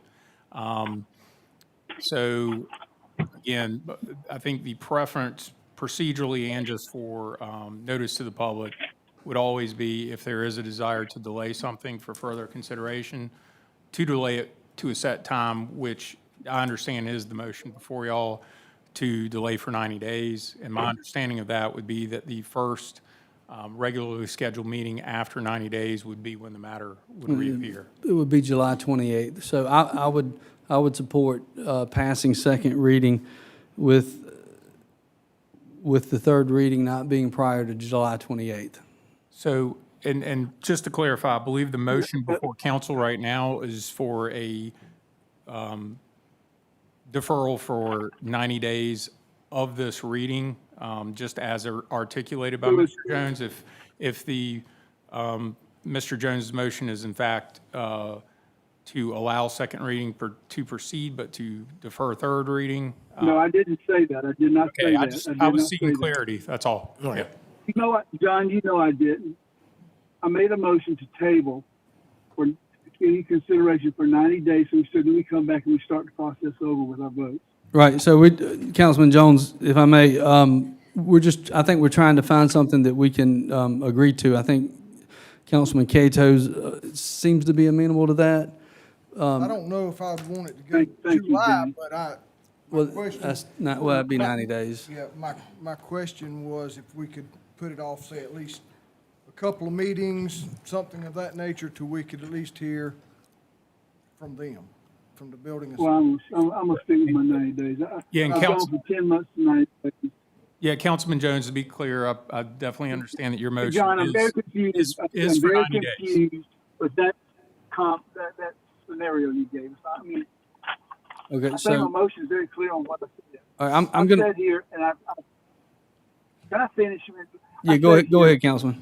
I was at 10 months, and I in good faith went back to 3 months, and then we're talking about second reading or third reading. No. We stop it, we table it for further discussion for 90 days, and then we come back and we take our votes, 3 votes. Okay, Councilman, understood. I will call the vote on your amendment. Gentlemen, I'm going to call the vote on the amendment. Councilman Jones, I will support your vote. All those in favor? Councilman Jones, how do you vote? I vote yes. Okay, I'll vote yes as well. All those in favor? It's just two of us, Councilman. Thank you. All those opposed? Shoemate, Tucker, Cato, Tomlinson oppose the 90-day delay. Mr. Now- Chair, I was going to say I have some comments as we move to voting on it as amended, whenever you're ready. Yes. Now I need to move the second reading as amended by Shoemate's amendment to discussion. Yeah, so I have a couple comments. I just want to address a few things. First off, I appreciate everyone in this room. I appreciate everyone in this body. I know everyone's given a lot of thought to this. Nobody's coming at this with a sort of ill temper. No one's coming to this with sort of bad intentions, regardless of the side you're on. Obviously, I'm supportive of this. I was instrumental in working on this with Councilman Tomlinson and our Smart Growth Committee. So I admittedly have a dog in this fight, and that I've been working on this for a long time. But I want to address just a couple of things, if you give me just a few minutes, because there's been a lot of questions and issues raised, and I want to make a clear record for those people who've had questions. As I've said to many people who've called me, and I've either taken the calls or tried to call those folks back, the first answer is, the first question is, do we have a growth problem in Kershaw County? I haven't heard anyone say no. That's the easy question. The second question is, well, what is the answer? I think that this is the best answer for this time. I don't think and to address a couple of the issues that were brought up, we could wait, we could defer third reading, but here's the problem. The growth is happening now. We were under an 8-month moratorium so that we could do something to get a handle on growth. This is the mechanism the Smart Growth Committee pushed out to do that. It's a 2-year program, so some of these ideas we have talked about may work to replace this. Certainly they may. And those things may take time. I'm certainly not against any of the meetings we've discussed, but those should happen as a parallel track while we're doing this to manage our growth. There were some comments about the Planning Commission and some of their votes. I think it's important to note that the Planning Commission is not a policymaking body. The Planning Commission is there to, take our policies and our ordinances and vote based on whether something comports with them. The Smart Growth Committee, however, was a policy recommendation body. And the Smart Growth Committee, which consisted of Planning Commission members and council members and members of the public, voted all of these ordinances out. So I do think it's important to note how that came about. I also think that when we talked about some of the other ideas that were mentioned, some of them were decent ideas, but here's the problem. I just kind of go through each one real quick. Special tax district fiscal impact on residences and incentives for sort of wanted development. That's great for major subdivisions, but it doesn't address growth as an inherent concept, because it doesn't address growth outside of major subdivisions, and we have a growth problem. We have a major subdivision problem, and that's what these other 8 ordinances address. We certainly have that, but we have an overall growth problem. And so the special tax districts and those things may work for major subdivisions. They also take time. And those are things that we can discuss while we have the system. And our moratorium is only 8 months long. I don't think the will of this council is to do another 2-year moratorium while we talk through these issues. We have to do something while we decide if there is, in fact, a better issue out there. People mentioned impact fees and lot sizes. As to impact fees, which we do have, impact fees are very limited in how they can be used. Our impact fees are limited to only solid waste and recreation, because the impact fee ordinance, with all due respect to BIA, was written in large part with the BIA at the helm, and so it's written in a way that is fairly restrictive. It's not an unlimited, hey, you can throw impact fees and do whatever you want. It's written in a way that says you can only use impact fee money to address growth. Perfect example. I wanted to use impact fee money to improve the Elgin Recycle Center, which needs some help.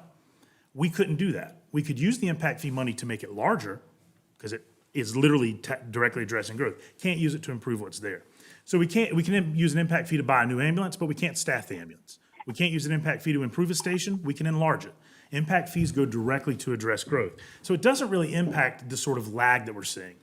And it's also a small amount of money relative to what we need. Lot size growth has been possibly somewhat helpful, but we haven't seen it quell our demand.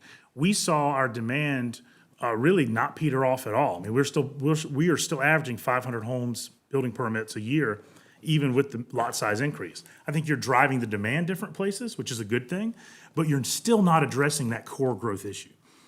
In terms of waiting, the 6 months, one of the issues was mentioned about having to wait 6 months to be on a list with loans. And obviously, I know that banks will work with folks in contingent type loans where it'd be contingent on the permit, but also no one would be waiting 6 months unless we saw 1,000 permits come in a cycle, which we shouldn't see. If we see what we see historically, you might be in month 4 or month 5 and told you have to wait till the next period begins. You might be waiting 3-4 months. I have 2 children that are, well, one's about to be in college, one is now. I want them to come back to Kershaw County as well. If the price of not growing into something I don't recognize is that my son has to wait 6 months to build a house, I can live with that. And, so some of the other things that were mentioned is property rights. That's a big one. I get it. But here's the just stark reality. We've adjusted property rights when we expand minimum lot sizes. All the stuff against major subdivisions impacts someone's property rights. Unless you're building a house with solar panels on well water that never gets the police called, has no ability to use EMS, and doesn't drive on the road and doesn't send their kids to school, when you build a home, you are taking advantage of public services. And those public services are used by all of us. And when we start seeing taxes on those public services, we have an ability, and I would argue a right, as a governing body, to step in and say we have to allocate these public resources in a manageable, meaningful way. Litigation was mentioned. It's possible. New things tend to get sued on. If we sit here and govern out of fear of litigation, then you will get nothing from this council but what you've had before. I'm not afraid to be sued. I'm a litigator, so obviously it's a little different for me, but I'm not afraid to be sued. If the worst thing I have to do is stand up in front of my constituents and say we did our best to address growth and a judge said otherwise, I can live with that. And I think most of our constituents can. Someone mentioned about unfairly targeting kind of local builders. This doesn't do that. What this says is most of our growth has been in the outside of subdivision category. That's just a numerical fact. But the flip side of that is the vast majority of our permits are going to the little guys. Most of our permits are going to be allocated for those people building outside of subdivisions. If we start picking and choosing those people, that is where we get into legal trouble and create an ordinance that can't be sustained. There were some comments about Mount Pleasant. Mount Pleasant is a substantially different place. Totally own that. I was using the ordinance because it's an ordinance that has been around. The actual fundamentals of Mount Pleasant are very different, which is why we have a categorization that is completely different from Mount Pleasant. And the way we handle our percentages and our buckets are very, very different than Mount Pleasant ever did. There are places around the country that do what we're doing. There just haven't been a lot in South Carolina because this growth is a relatively new concept that we're all addressing. Economic development was mentioned about if a factory comes. As part of the Smart Growth Committee, which had the benefit of talking to folks, Jeff Burgess, our Economic Development Director, actually briefed the Smart Growth on that exact issue and told us that housing supply is not a problem. There's a lot of other problems with economic development, and he's working on those, but he's never had housing supply be an issue in bringing industry to South Carolina. So that's not an issue we've noted, the housing availability both here and in contiguous counties. In fact, let me tell you what housing availability can do. It can continue to turn Kershaw County into a bedroom community because that allows people like Fairfield and Sumter and Richland to say, hey, build your factory here and put all your people in Kershaw County. It's right across the border. I'd rather build the factory in Kershaw and put all the houses in Lee, Fairfield, or Richland. So in terms of time to adjust, this does give us time, right? This gives us time to adjust because we've had, this was put on the agenda for first reading.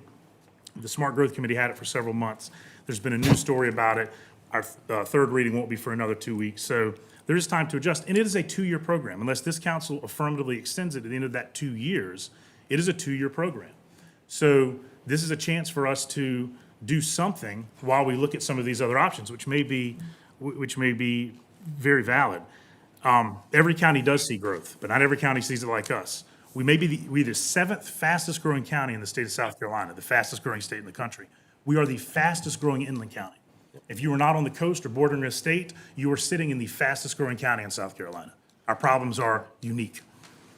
And this isn't shooting from the hip. I have personally spoken to every single council member directly about this, at least as the latest would be maybe a month ago. I've spoken to every person who's called me. I've put his million Facebook posts up. I wish we had a local TV station that could advertise this stuff more, but I can't think of another way we could have convened this. The fact we have so many people here today shows that the word was getting out. And we'll have 2 years through this program to refine it, to come up with a better replacement.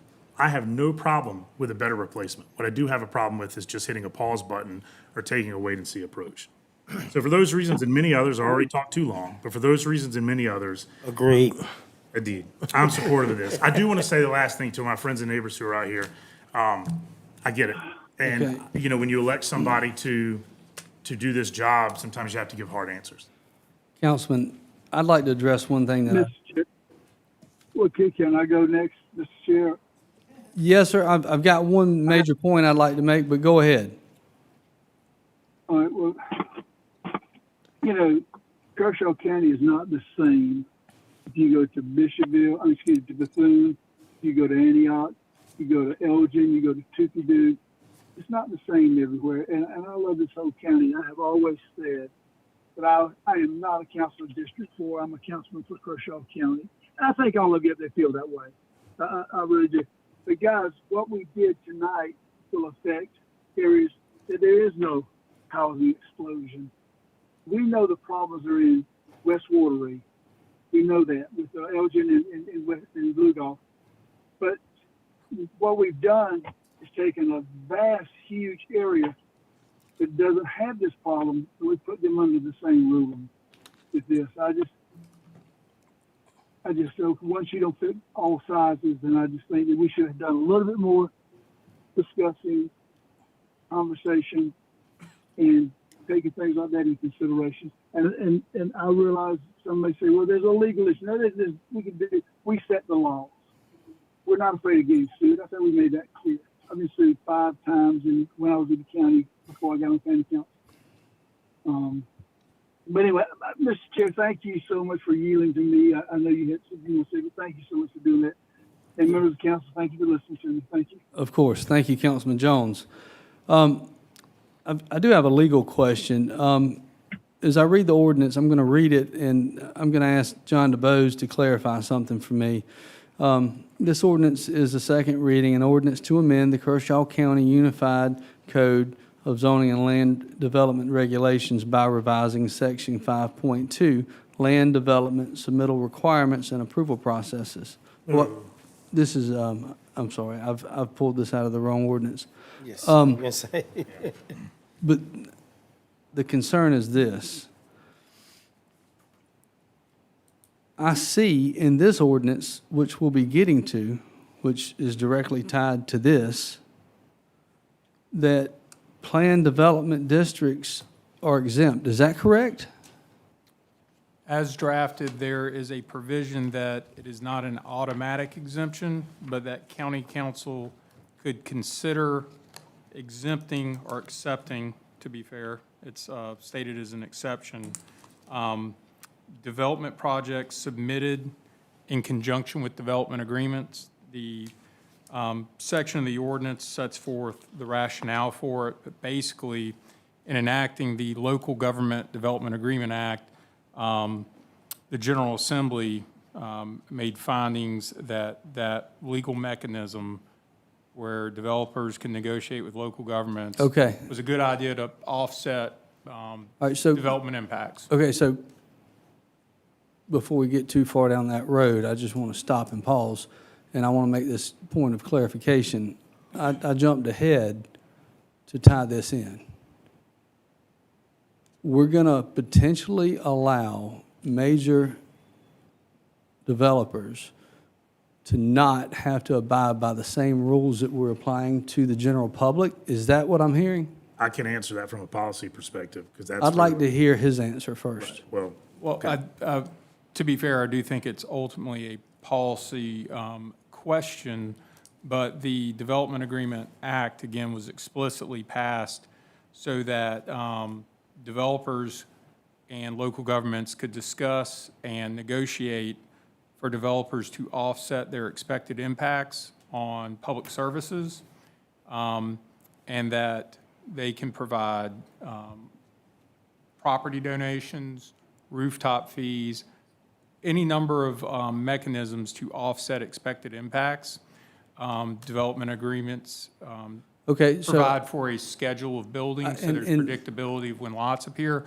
But again, it's purely a policy call. So I think I've seen this in Lancaster County, in Indian Land. I've seen it here in Kershaw County, in Elgin, particularly Councilman Shoemate's area, where these large developers with a lot of money get special treatment and they get a key to unlock the door to Kershaw County when everybody else doesn't. And I think that's unfair. I think it's unjust, and I think it's unconstitutional. We've never had a PDD in Kershaw County, for the record.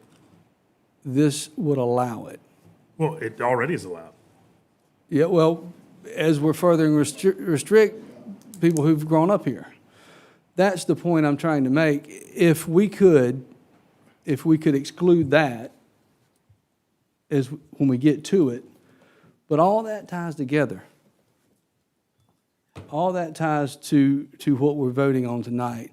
And to take a 90-day moratorium, which we didn't, I think we could have talked about this a little more. I think we could have gotten the community involved. And let me tell you something. Politicians are bought cheap. That's why I'm not a politician. Well, first off, hold on, I'm speaking. All right, well, I want to speak next, because the implication that we can be bought cheap. I'm not talking about you specifically. I was about to make my point. What we do today, you're not going to be here in 4 years, probably. You're probably going to be done. Sammy? I am. You might be here another 20 years. I don't know. I'm done in 40. I can promise you that. My point is, if you get some young, gullible council member in the future that's persuaded by finance contributions, it was not targeted toward you, Derek, Okay. please. So I needed to finish but I've seen it. I've seen it happen.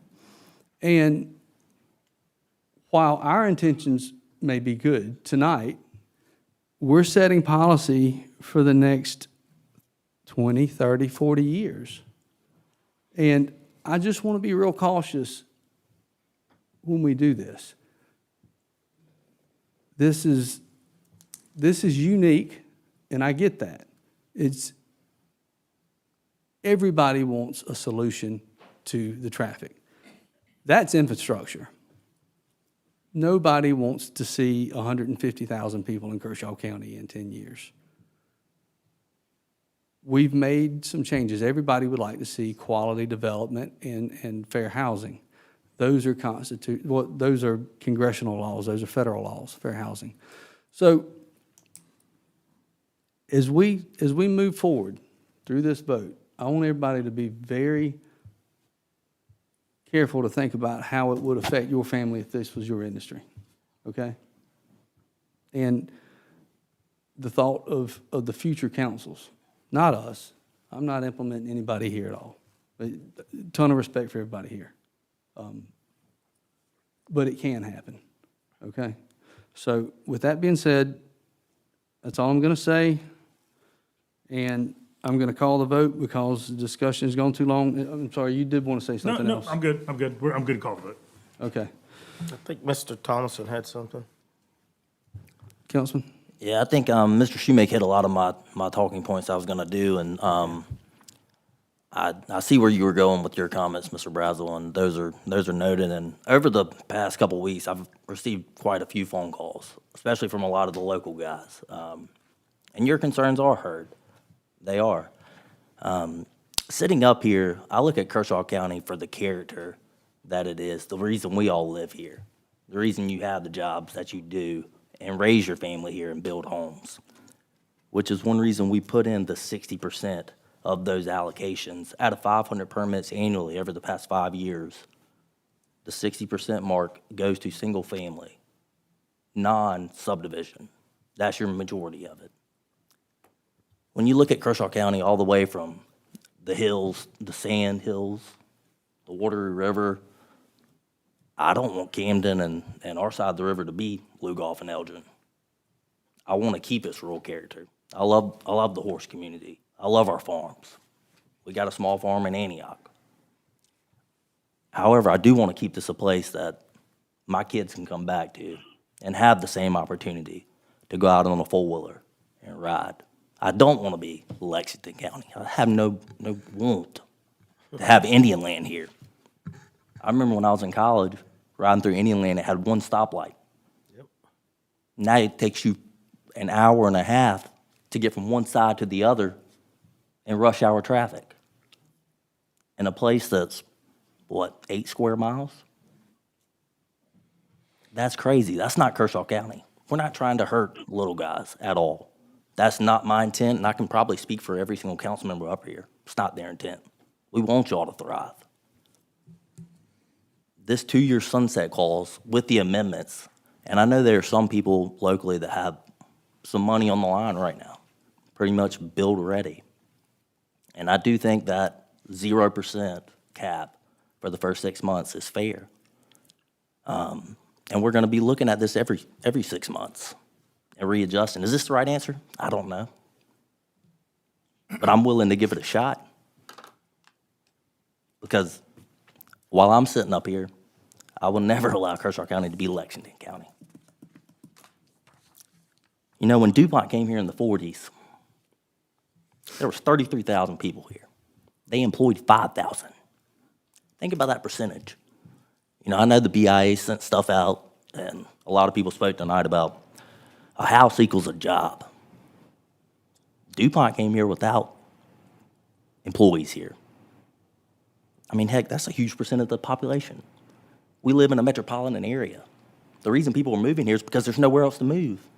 The cost of building's more expensive for Richland County, Lexington County. We have Lancaster County right there. You have Sumter. Everybody's coming here because it's cheaper to build. And we're put in a situation to put regulations in place to keep our history, our environment, our natural resources, the reason that our families moved here. And I will be supporting this, and I will not be voting to table it. Thank you. All right. We already know that. That's true. All right. Councilman Cato, please. I just got a few comments. I had quite a few phone calls. Some of you may be here tonight that I've talked to. I don't think I missed a one. If you called me, I tried my best to either answer or return your call. And I told each and every one of you that I talked to that after the first reading, I voted for the first reading so that it would continue the discussion. But I was not in favor of the 30%. I thought the 30% was too drastic. And I still believe that way, especially to start off with. It was just too much. I asked Chairman Connell, and I respectfully have had some pretty intense conversations with Mr. Shoemate. I mean, we don't see eye to eye on some of this stuff, and that was one of them. But we just had to agree to disagree on stuff, and that's the way it's been.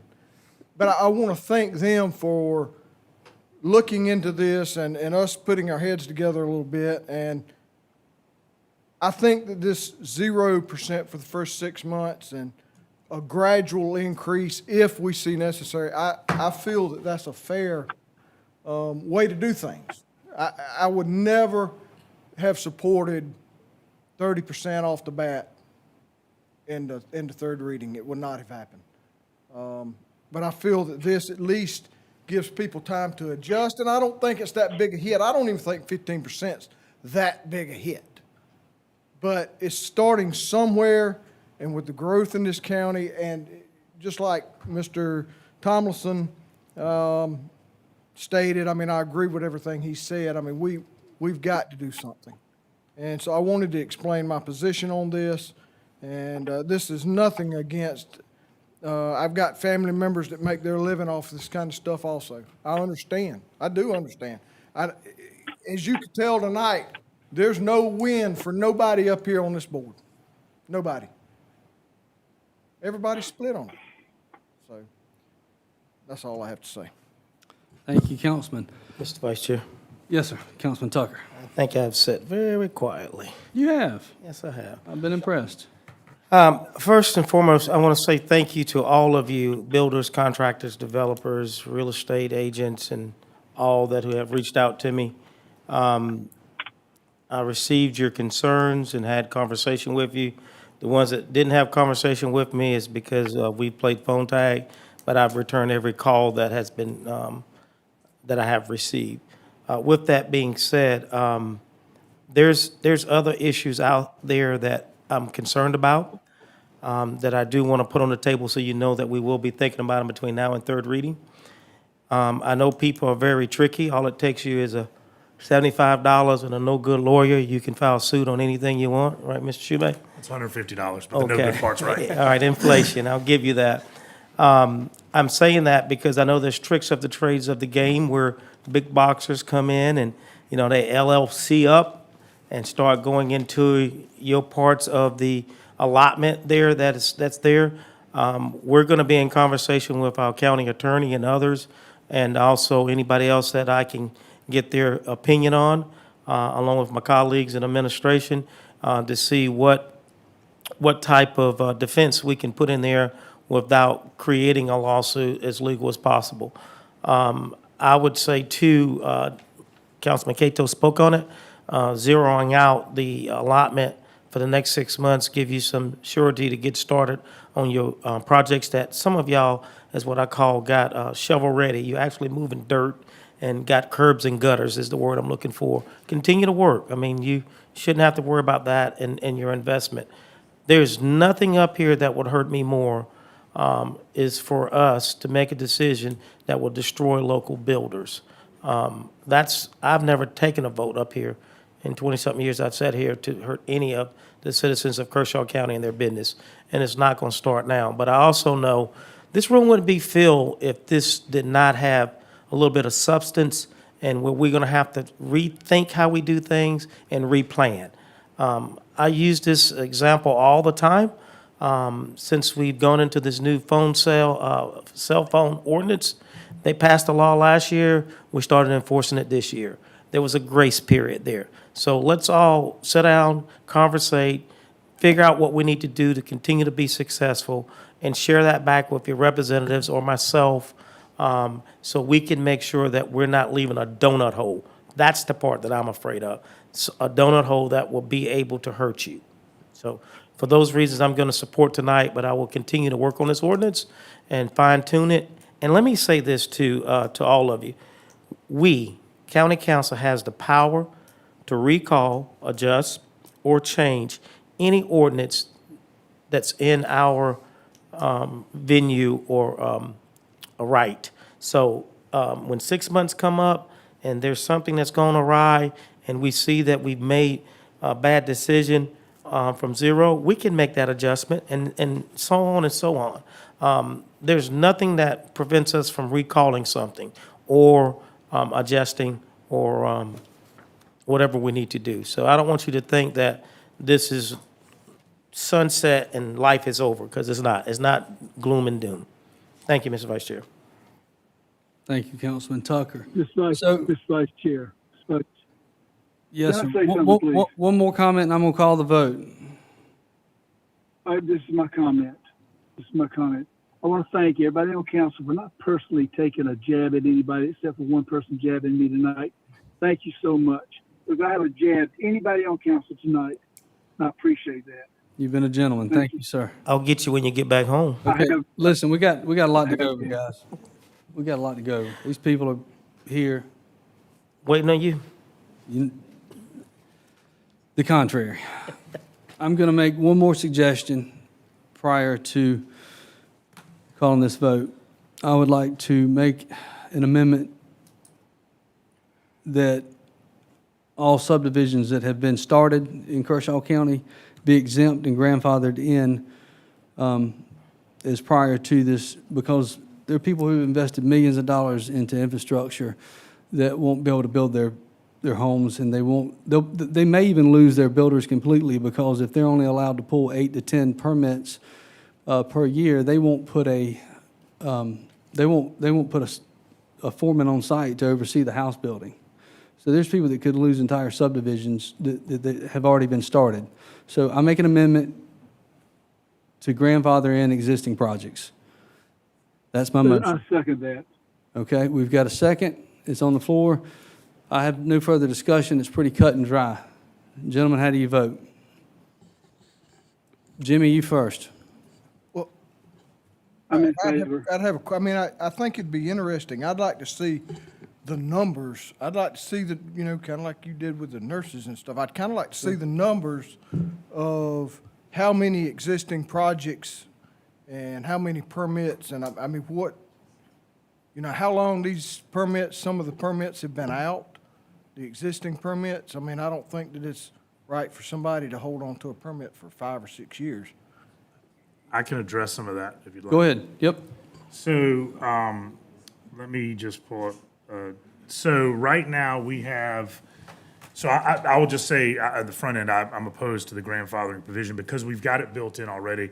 One of the things I've talked about doing on third reading with Chairman Connell and I, but obviously he's been indisposed, was taking in the major subdivision category and making the vast majority of those for existing projects, so that only about 10 or 20% of those permits can go to new subdivisions. And if you look at it should only slow the rate of growth. The reason for that is there's 1,485 lots inside of approved subdivisions. If you were to grandfather all those in, you pretty much have the permit allocation system written out of existence. The other thing is Well, that only for 1,485 lots, though. correct, but what I'm saying is you could in theory grow 800 lots next year. It wouldn't actually limit growth, is my point. It wouldn't do what it says about limiting growth. But I will say that of the 1,485 lots, all but 117 received approval more than 2 years ago. So we're dealing with lots that have been approved for more than 2 years that have not been built. So we're not talking about, with the exception of 117, which again, and under this thing, no single sub-development can get more than 25%. So those recently approved subdivisions would still be competitive. They'd still be able to do that with a rollback. So that's kind of the short version. I wasn't anticipating talking about this. I can talk about it more if we need to, but that's kind of some of the basics on those numbers. All right, so before we take that vote, I just want to do one thing. If you're here tonight and you feel like that this could push you into potential bankruptcy, raise your hand. There are 2 people that feel like they could be pushed into potential bankruptcy if we pass this tonight. That's because they have borrowed money at a bank, they have invested a lot, and we could take their livelihood from them. I want you all to think about that. That's a real question. That's a real question, guys. Let's grandfather what's existing and be fair to these people.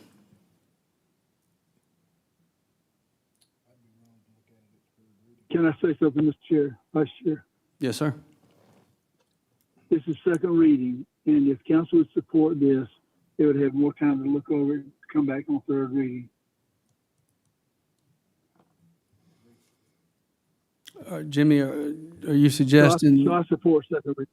No, I'm supporting second reading as is. I'm just explaining that we still have another reading to go. Things can be changed then, but I think that's this first I've heard. I think that's a very good motion, Mr. Vice Chair. I just wish our colleagues would give it some thought and vote in favor for this. And then we got a third reading coming up. And, Do you suggest we hold off until third reading? Is that what you're suggesting? No. No. I'm saying we move forward. You make an amendment. Aren't you making an amendment to third reading? Okay, so all right, so I've made, Is your motion a separate amendment from anything else? yes, my motion to Okay. amend with grandfather existing projects and Okay, save I'm people's. sorry. I misunderstood. I'm in favor of your motion. Okay. I apologize. Thank you.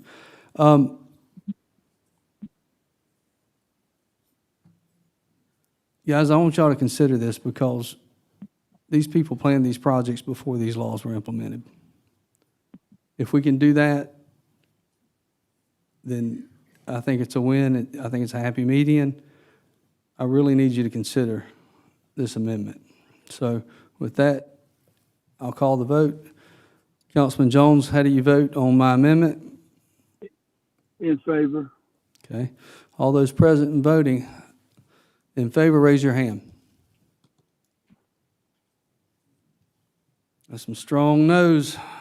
2 yeses. All those opposed. Consider it on third.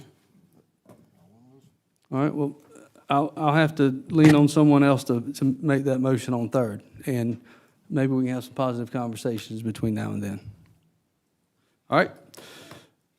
Calling the vote on the second reading of an ordinance to implement a building permit allocation system as amended by Councilman Shoemate.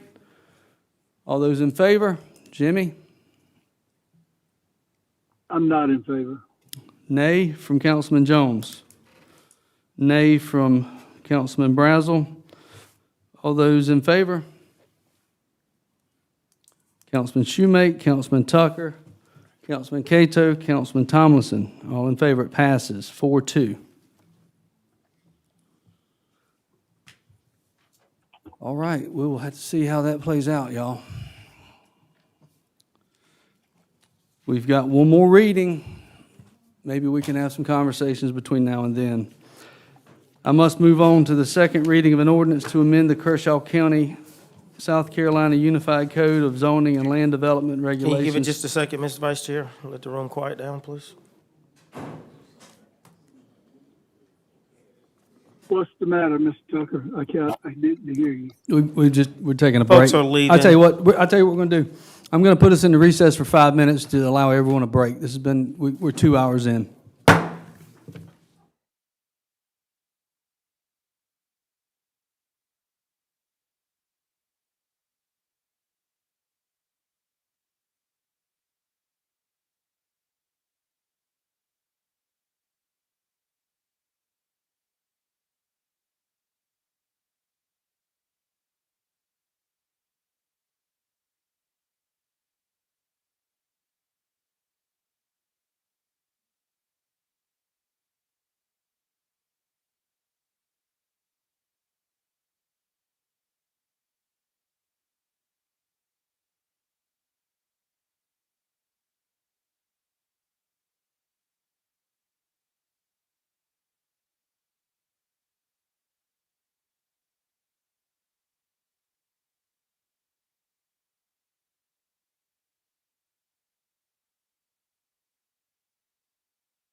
We're back in session.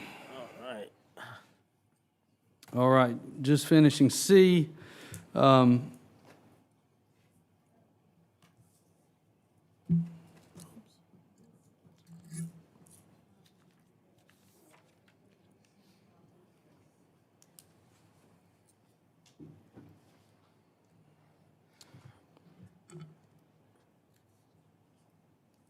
We are going to, I'm going to take a chairman's prerogative, if I can find it in this mega packet we have.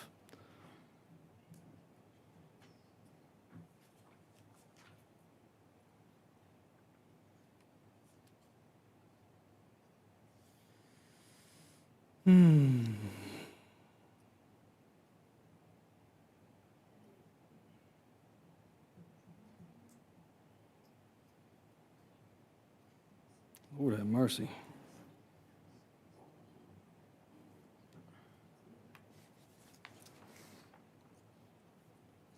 Where's the golf course amendment?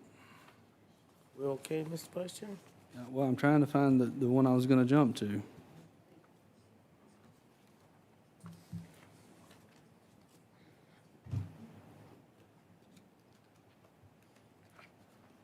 John DeBose. Yes, sir. Can we have Stephen Smoke approach? Oh, he likes that. He popped up. Come on, Stephen, we're gonna get you out of here. Right, that's what he wants. We are in the weeds, guys. All right. I'm sorry, I had that associated with two others as a slate. I apologize. I'm going to jump ahead to M, and then we're going to back up so that you and your clients can get out of here. We appreciate the consideration. Yeah, of course. So I think they love us. I'd like to make a motion for third reading an ordinance to amend Kershaw County's South Carolina Unified Code of Zoning and Land Development Regulations, Section 3.3, Conditional Uses, Rural Country Club Requirements. We've had 2 readings. I'm excited about this project. I think it's very positive for Kershaw County. Does anybody have any questions? I'll make a motion. Second, your motion. We've got a second. So this is, tell us all the fun facts. Yes, thank you, Mr. Vice Chairman. This comes at a request from Candy Root, which they have a large presence on social media. Many of you have seen, but it is a golf course development in a rural part of the county, Councilman Cato's district in Mount Pisgah, Jefferson, almost Jefferson area, and it's exciting. My clients are prepared to invest a significant amount of money in the county. We'll also create some jobs, and while at the same time provide recreational opportunities for both tourists and our own citizenry. So all in all, we think it's a very positive thing for the county and something that everyone can look forward to enjoying in the future. And these are some changes, as you well know, to the ZLDR, which will help the project along and help it be successful. And we don't have any other changes to the ZLDR since second reading, and we just appreciate your consideration of the changes tonight. So as I've understood it, they just want to build a nice clubhouse, not to exceed 8,000 square feet, that would be lodging for guests at the golf course. Is that correct? That's correct. Yeah, not for residential lodging for long-term. Not a subdivision. Not a subdivision, not at all. Not a zoning change. Not a zoning This is just to allow, it's just to allow folks to have a place to sleep when they're here. And I'm excited about the golf course. I asked one thing prior to the vote. Would you promise me that you'll come back with a presentation from the golf course and let them show us how wonderful it's going to be? I have a few of the representatives who are here tonight, Candy Root folks, and they would be excited to do that sometime here in the very, very near future, because the first course, the plan is for it to be open and playable this fall. Great. Fantastic. And frankly, I think we'd like a tour. We'd like to see the project. Great. Stephen, could you coordinate that? I'm happy to. With Ben or myself, and we could have everybody out for a tour. Real excited. Thank you for investing in Kershaw County. Amen. Very appreciative, and hopefully we can continue to support you guys in any way possible. With that, any other comments, discussion? Yeah, I would just like to say, this is being built within probably 1.25 miles of my residence, and the landscape that's up there is just unbelievable. This first course looks like it's going to be a remarkable course just from what I've seen from the road, and for the most part, especially after we knew that there was no housing developments, and that was the false narrative that was put out there. But after we found out really what they're wanting to do, we're looking forward to some growth, some responsible growth in that area that's going to provide some jobs and some great recreation, and very excited to see what's yet to come for Candy Root. Looking forward to it. All right, all those in favor? It is unanimous by those here and voting in I'd person. really like to hear Councilman Jones be in favor of this. I think Councilman Jones dropped off. Oh, okay, Yeah. all right. No, I was just picking on him. Past his bedtime. My old colleague. Right, I think he'd had enough. Well, So- Ms. Vice Chair, if I can, Mr. Smoke, make sure that the owners and developers have a special tea time for the Tucker brothers. It won't be a course until myself and my two brothers get on the course and play. And destroy it. Listen to that. I've seen your brother Clayton play, and yeah, I don't know about that. We'll have fun, right? Thank you all. Thanks, and have a good night. Mr. Vice Chair, point of order. Sure, yes, sir. Mr. Jones is not feeling well. He said y'all tired him out after 2 hours, and he's gonna rest, so he. Understandable, understandable. Thank you for sharing that. Councilman Jones, thank you for calling in tonight. All right, so now we reset to letter D. It's second reading of an ordinance to amend Kershaw County, South Carolina Unified Code of Zoning and Land Development Regulations to add Section 5.3.3, Major Subdivision Design Standards. Do I have a motion for this reading? Bless you. So, Mr. Chair, go ahead.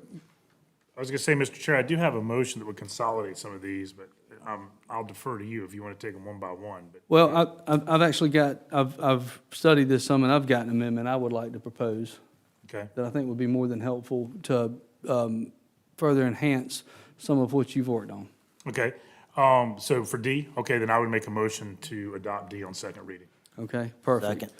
So we've got a motion and a second, Shoemate and Tomlinson. It's on the floor. I'll defer to your amendment. Okay, any discussion needed before I make an amendment? Okay, seeing none, I would like to make an amendment. I would move that we amend item 10D to limit on-grade slabs to 25% of the total homes in a subdivision in section 5.3.3-5, section A, page 3. Mr. DeBose, is that clear enough of a motion for? I think you've precisely identified the section, yes. And I think what we would do is enhance the developments that we see by limiting that. Does anybody think that's a good idea and would like to second that motion? Say where you're at again? Okay, Yeah. I know. It's been, we had a lot going on. So it's D, everybody, it's D, second reading. Yep. And all I'm suggesting is that there be a section added to limit the amount of on-grade slabs. So in traditional home building, you have you have a crawl space. You have a stem slab or a raised slab, which is like 18 inches in elevation. And then you have an on-grade slab, which is useful, especially in townhouses. And in particular, it's a style of building. But I think to many of the points that you made earlier, being a very special place, it would further enhance quality construction. It would promote a type of home that people could cherish and really enjoy living in. And so I think that would enhance what we're doing. What percentage are we looking at? Well, my proposal is 25%, but I'm happy to hear from you. 25% has to be on crawl space, is what you're No, saying? 25% would be the maximum amount allowed of slabs. On grade. All type? On slab? grade. No, just on grade. Just slab slabs. on grade? Yeah. Not So- elevated raised? Yep, not elevated or raised, right. That would include barn dominiums? No, because a barn dominium would be do a a raised slab. one-off. Well, a lot of barn dominiums are on slabs. Yeah, but you could, Well, they wouldn't be a major subdivision. Yeah, it wouldn't be in a Yeah. major Yeah, subdivision. This to is just in a his- major to his point. subdivision. yeah, I mean, I'm fine with limiting, or at least to give a variety in a subdivision. We did have, I think it would lend itself to variety. This Yeah. is something that Mr. DeBose and I, as we were reviewing this at 4:30, kind of came up, and there's a lot going on today, so my apologies for not being able to. This is limited, just to be clear, limited to subdivisions, Yes, sir. major or minor. Yeah, so this is. Just major. It prohibits, so if it's 100 houses, 25 of them can be an on-grade slab. 70, the rest of them can be Raised slabs. raised slabs. But I think that townhomes would be your on-grade slabs. If I were the developer, I would build my townhomes, which are also limited, on an on-grade slab. So if someone is maybe an elderly couple in a wheelchair and they need that on-grade slab without a ramp, that would be available to them, or home, house. So didn't want to eliminate, I know the city of Camden eliminated it completely. They did. Do we have a second? I have I have- comments. Well, I got. No, one quick- we frankly hadn't done it correctly. We hadn't put it on the floor, so I need a second. I'll second. Thank you. So I originally was supportive of the concept of maybe even elimination. We had some comments in the Smart Growth Committee meeting that sort of went the other way. I'm definitely not against it. We're on second reading. I could vote for it tonight with a really big caveat that I could change my mind. I don't want to kind of mislead people. Understood. I have no trouble. I would almost maybe invert the percentages. But I'd like to think about it a little bit, but I don't want your amendment to fail and then you can't raise it again. So I would vote for it with the understanding that I may Sure. vote against it, because I do think, because we did talk about it, and I just want to go back and look at some of those materials We did. before I commit to it. But for purposes of second reading, I can support it, just Thank so you. we can not have it be, against. Any other discussion? yeah.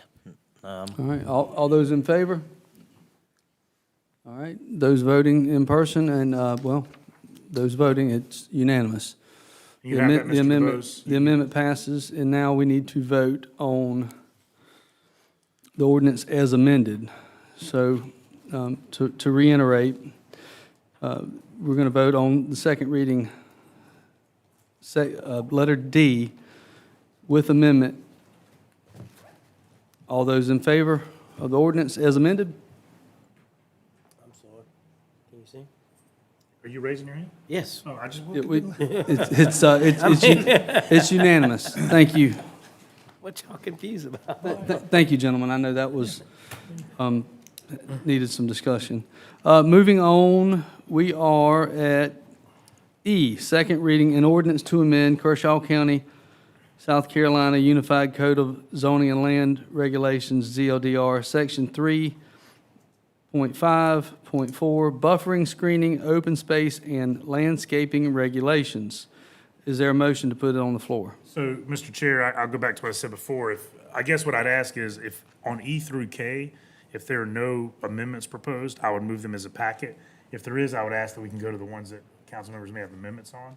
But if not, I'd like to move them as a packet, but I'll defer to how you want to do it. So and I promise, I think this is the last one. Okay. I actually have an amendment for this as well. Okay. That could be friendlier. I would like to, Well, I'll make a motion that it be adopted on second reading. okay. All right, we got a Now you second? can make your amendment. All right, so we've got a motion from Councilman Schumate, a second from Councilman Tucker. Correct. And I'd like to propose an amendment. The part of this regulation, I think that maybe stuck in some of the craw of the developers was the fact that none of the wetlands had credit. So if you were to develop 100 acres, 20 acres was a river bottom, which was a beautiful river bottom, which rarely flooded. They didn't get any credit for that 20 acres as part of their open space. If it were on the watery river, it drops off into a flood zone. You actually could still build in that flood zone legally, but that wouldn't, if it were left open, it wouldn't be considered Green space. green space. So what I wanted to do is split the difference and give a 50% credit for any wetland area for the green space. That is my amendment. Is that taking into account like actual water acreage? No. Say if you have a swamp or something? No, no. Or I don't think it would take, DuBose, Are you doing help me it- clarify that. It wouldn't take into account a pond. It would have to be open land. Yeah, I don't believe that our ZLDR classifies bodies of water as either a wetland or a floodplain. Certainly between now and third reading, I'll make very sure that there's not an unintended consequence on that. Okay. And to be clear, is this regulation currently does not provide credit for, I believe, wetlands or floodplains? Is your amendment a 50% credit for wetlands and floodplain acreage? Yes. Okay. I just want to make sure I understood it. Yes, because frankly, it depends on where you're at. It depends on the type of soil. Goes back to the lady that was here earlier. What kind of soil is on the property? Is it black dirt? Is it a swamp? Or is it a river bottom along the watery river that's frankly just like our Veterans Park? That would be a qualifying area. So that's my amendment. do we have the definitions of wetland and floodplain? They're in the With larger ordinance. They're in the larger. They're not in what, this. What's our definition of wetland? If you'll give me a And moment, I I have can look it up. the reason I'm asking Yeah. that I don't- question. yeah, I don't- Yeah. All right, fair. But I have, with the floodplain, I mean, similar to the river park, right? That can be usable space. In my mind, a wetland is a swamp that's unusable. And for that aspect of it, I would not like to include that piece in there. Okay. I wouldn't mind the floodplain. Okay. Strictly because just like we have issues with pecan orchard, right? In areas that have wetland has the ability to flood, and more open space near those wetlands allow space for that water to go. So I would like that not to be included in that percentage. However, the floodplain, I would be happy to have included. Yeah. If our definition meets Okay, what I yeah, think it does. that's a fair point, Councilman. I think that's a very fair point. And I frankly don't have any problem with that. Okay. So I believe our definition more or less paraphrases the wetlands classifications by Army Corps and scientific testing, but it's areas that are inundated, saturated by surface and groundwater at a frequency and duration sufficient to support, and that under normal circumstances do support a prevalence of vegetation typically adapted for life in saturated soils. The key indicator for wetlands is the presence of hydric soils. Wetlands generally include swamps, marshes, bogs, and similar areas. So directly to your point, I'm giving you the long lawyer answer, the precise definition, but it would not include ponds or bodies of water. Okay, so I'll retract mine and I'll let you make an amendment if you like. Yeah, you can make your amendment. As long as you take out wetlands, Okay, I'd be so then supportive I'll of- rephrase my amendment to include 50% of floodplain, not wetlands. And I think that's a very fair discussion. So thank you. Who was your second I on that? appreciate that. Yeah. Lord help, I can't remember. Mr. Shoemaker, I think. No. Who was the second on that, Ms. Hannah, on the amendment, Russell amendment? Or I second it. You did? Okay. Yeah. Thank you. There you go. All right, all those in favor of the amendment? You guys, you don't like the idea? I thought Brant and I did a good job. You did. We played nice and everything. Come on, guys, one more. you got your vote. You gonna make me call Jimmy back? You got your 5, you got your Three, majority. yeah. It passes. Oh, that's true. We're down, I had never had a 3-vote pass. Well, we got it that time. There you go. We squeezed it down. You want our official no votes? Yeah. Please. It passes, 3 in favor and two against. Odd things are happening tonight. So Miss Hannah, you got us covered on that? Doing your best, as am I. So we're gonna pass it as amended, Mr. Vice Chair? We are passing it as amended. It has passed as amended. No, that was the amendment, Mr. Oh, one more. Yes, sir. All right. All those in favor as amended? I'm gonna vote for the whole Okay, thing. you gonna vote for the whole thing? Derek, yeah? Okay, all right. All right, as amended. Second reading has passed. See E. what I'm saying? Moving on to F, second reading of an ordinance to amend the Kershaw County, South Carolina Unified Code of Zoning Land Regulations to amend sidewalks, paths, and required sidewalks. Councilman Schumate, I can adopt this as a slate, F through Hey, K. so, yeah, Mr. Chairman, I would make a motion that we adopt as a slate the ordinances for second reading in F through K. These ordinances were approved unanimously on first reading, so I would recommend that we adopt these ordinances as they were approved on first reading by this body.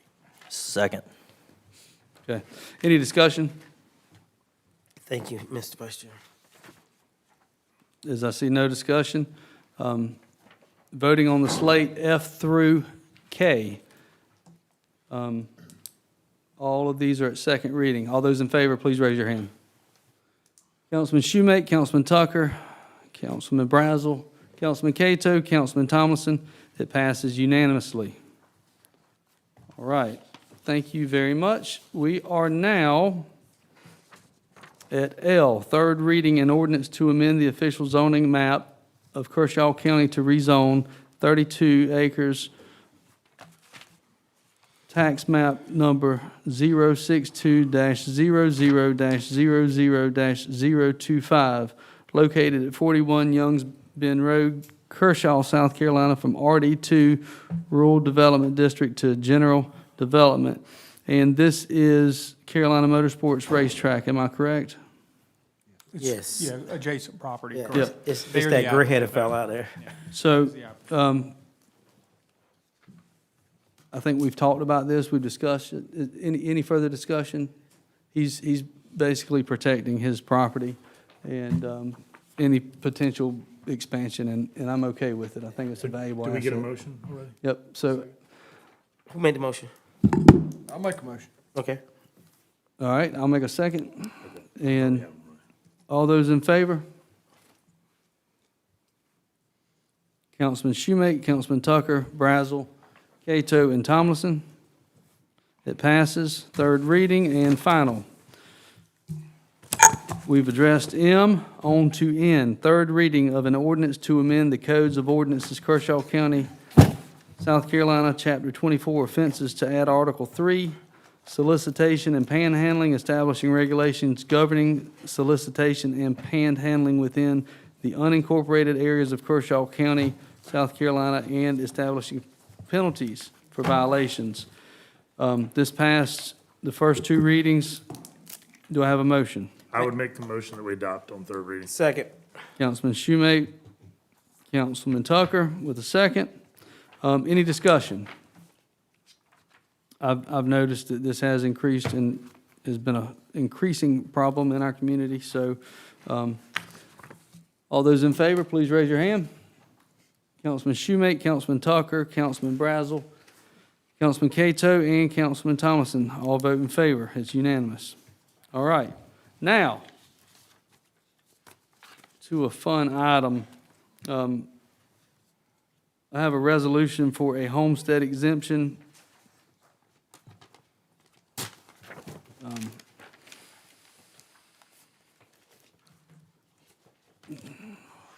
Where is it? Yep. Here's a resolution proposing an amendment to local state code to increase the homestead exemption amounts. Do I have a motion to put this on the floor? You're making the motion? Oh, I'll make the motion. I'll make the motion. Is there a second? I'll second your motion. Thank you. I'm going to read this and then I'm going to have some discussion just so everybody kind of understands. A resolution proposing an amendment to local and state code to increase the South Carolina homestead exemption amounts.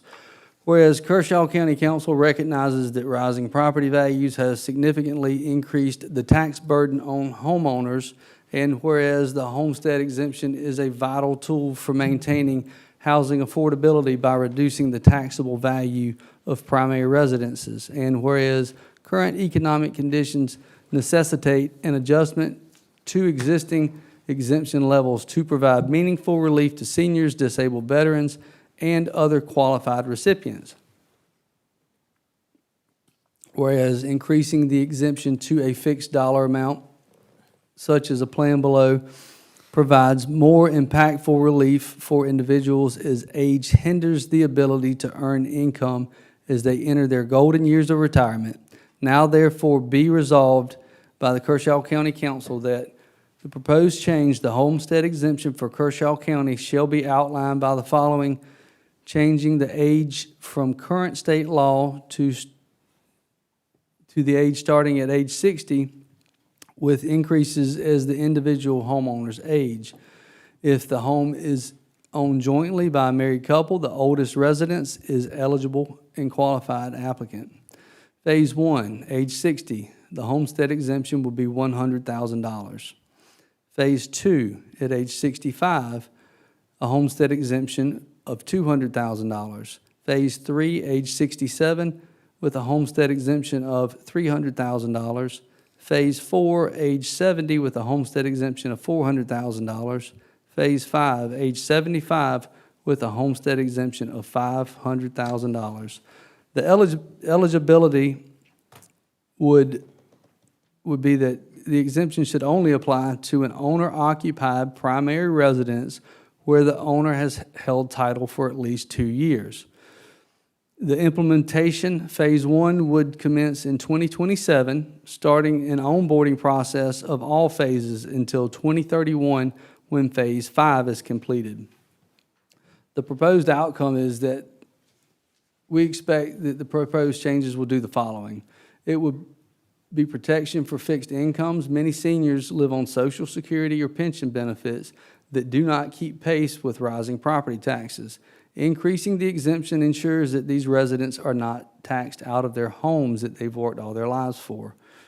Response to rapid appreciation. National home prices have risen significantly, especially since the pandemic. Existing flat dollar exemptions have lost their relative value. Increasing the exemption as proposed follows inflation and rewards seniors. Economic stability for seniors. Lowering the tax burden allows elderly residents to allocate more funds toward essential maintenance, health care, and preventing neighborhood blight, and reducing the need for state government-funded social services.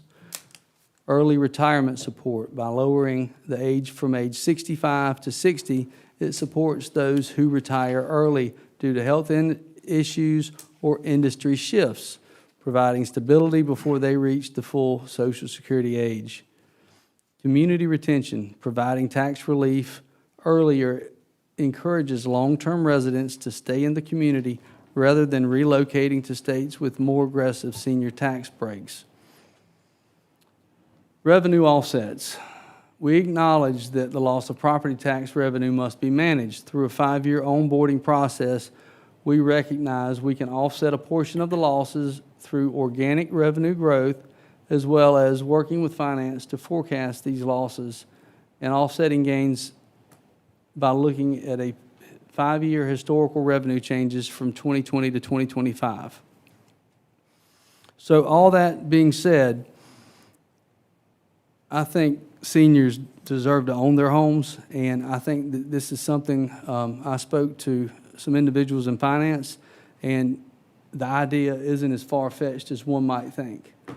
This is actually something, I would like to pass this resolution and refer it to Dennis Aldridge for his review, and I'd like to refer it to Finance for Finance to review and find out what this looks like and if this is something that we could actually put to a vote. Tonight, it's just a resolution. We're not voting on implementing this. We're voting on letting Finance look at it and Dennis look at it. Mr. Brazel? Yes, sir. Quick question. I'm glad you put pen to paper and you said you were going to do that last meeting. The only problem I have with this resolution is it kind of is a preemptive, almost looks like a promise from council that implementation is going to start in 2027, phase through 2021, or 2031, right? Yep. A resolution doesn't mean anything. I would completely strike that out. And then also, I guess it's a legal question, are we even allowed, I know that the state, like a state law that the county state- administers, are we allowed to change individually The state homestead exemption? sets the homestead exemption. There are some provisions, I'd have to go back and study on it, but applicable to municipalities that I believe allows for some further relief, but the gap has to be bridged. I don't know that there's the same latitude for counties. So to answer your question, it might be a preempted scenario where there's state control over it, but it's certainly something that can be explored in the, Aldridge consideration or any other consideration of it.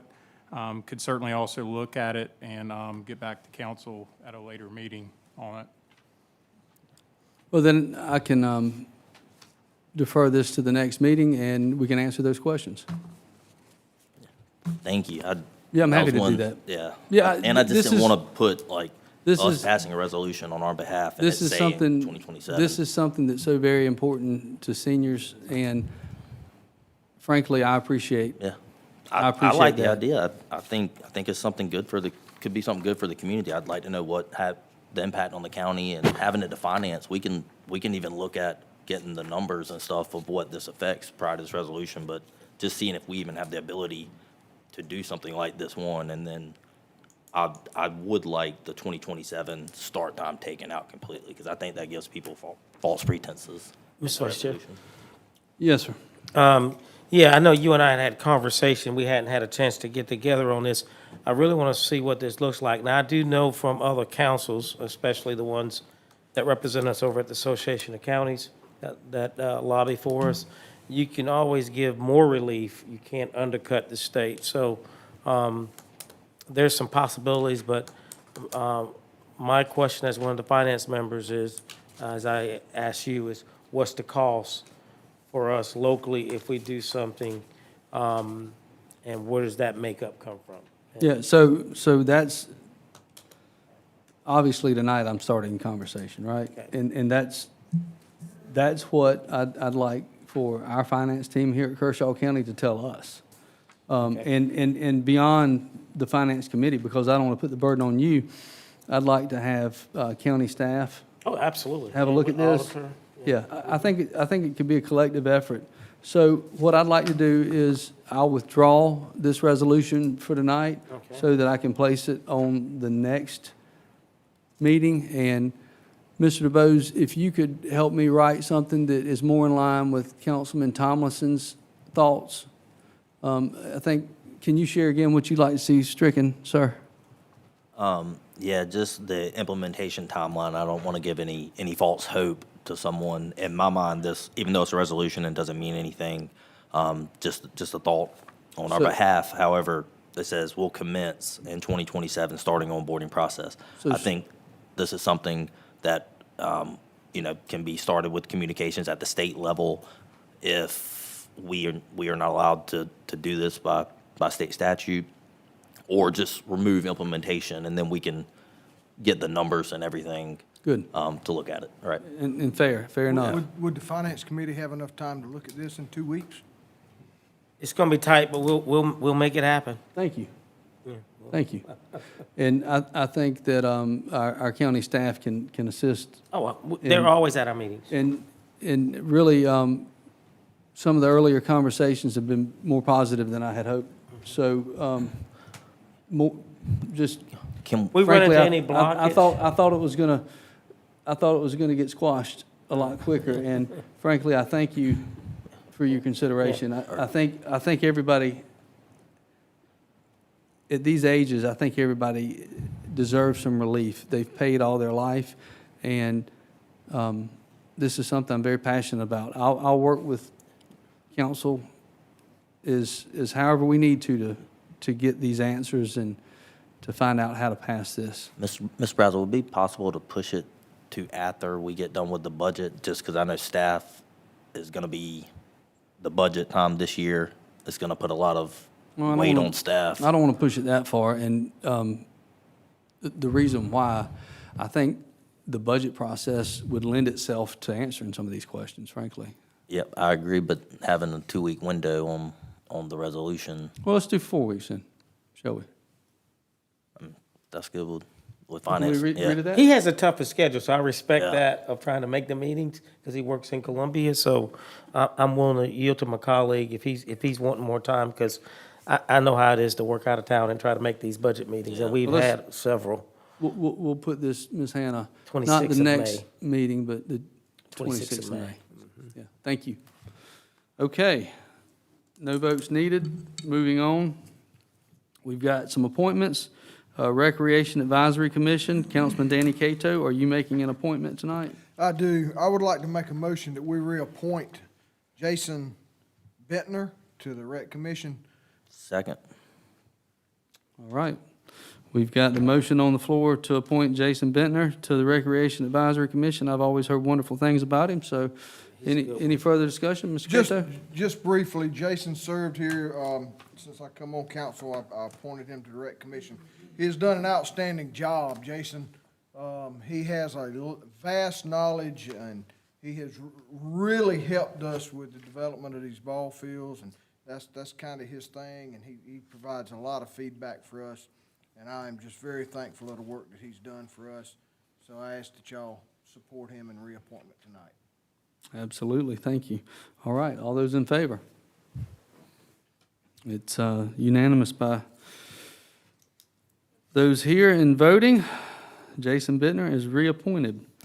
Councilman Derek Schumate, you have a reappointment as well, sir. Yes, I would like to appoint Andrea Larimore back to the Recreation Advisory Commission. She's agreed to continue to serve and has just done the one term and also part of this group that spearheaded all this through rec. And as we're driving home, I want to make sure we get it done right. All right, we take that in form of a motion. Yep, so- Second it. Second from Councilman Tucker, and all those in favor? All right, it's unanimous. Further appointments for the Assessment Appeals Board. If, We can- who's Mr. Connell's appointment?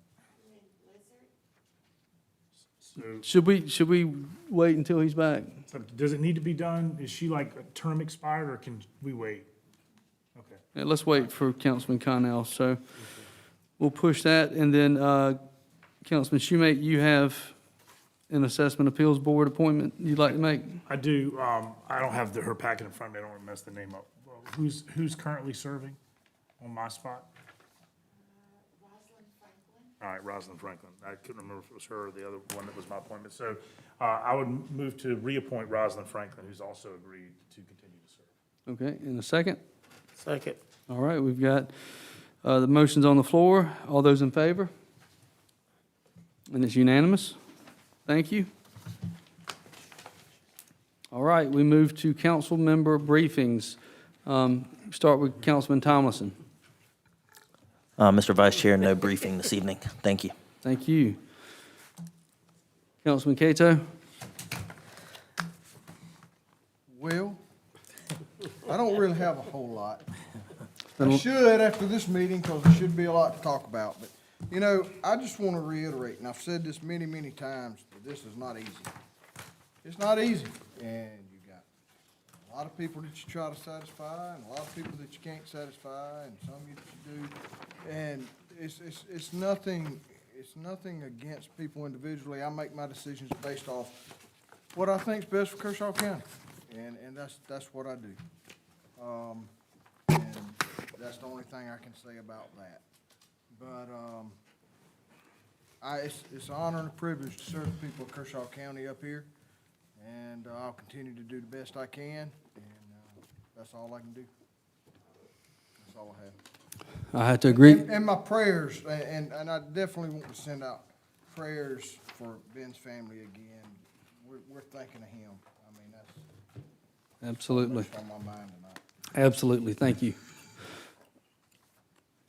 Councilman Shoemate. Yep. Switch around. I don't have much. Again, just I thank everybody up here. You know, one thing I will say about every person on council, to include the ones that are not here with us, is they're all, you know, stalwart fathers. They work hard for their family, and everybody wants their family to have a Kershaw County they can come back to. So I appreciate the discussion tonight. You know, these are issues that are complicated and tough, and I just appreciate everybody stepping up and having those discussions in a meaningful way. It's tough. I mean, as Councilman Cato said.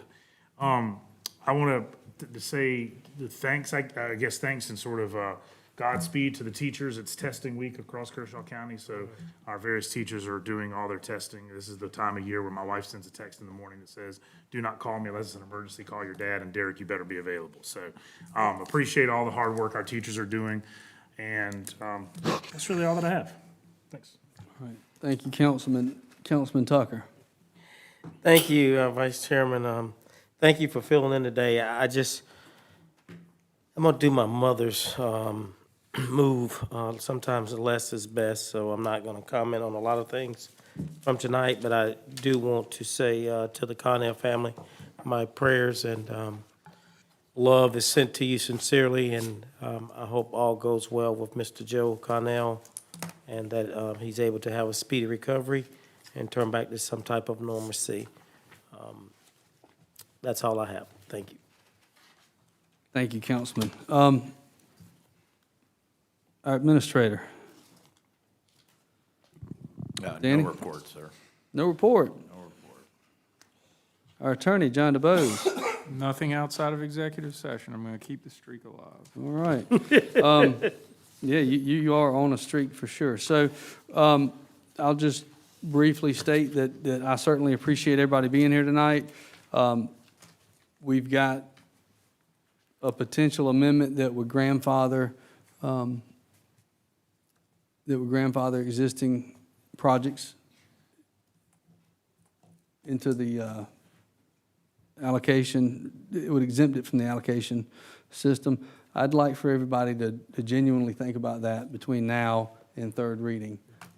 Respectfully, I think there's a lot of people here tonight that are actually, I didn't ask the question lightly, do you feel like this could bankrupt you? Because I know that I've heard from people that have borrowed lots of money to be in business that they're in. And frankly, they're worried that these projects closing that they're working on, they'll be in some real trouble. So I hope everyone will consider that.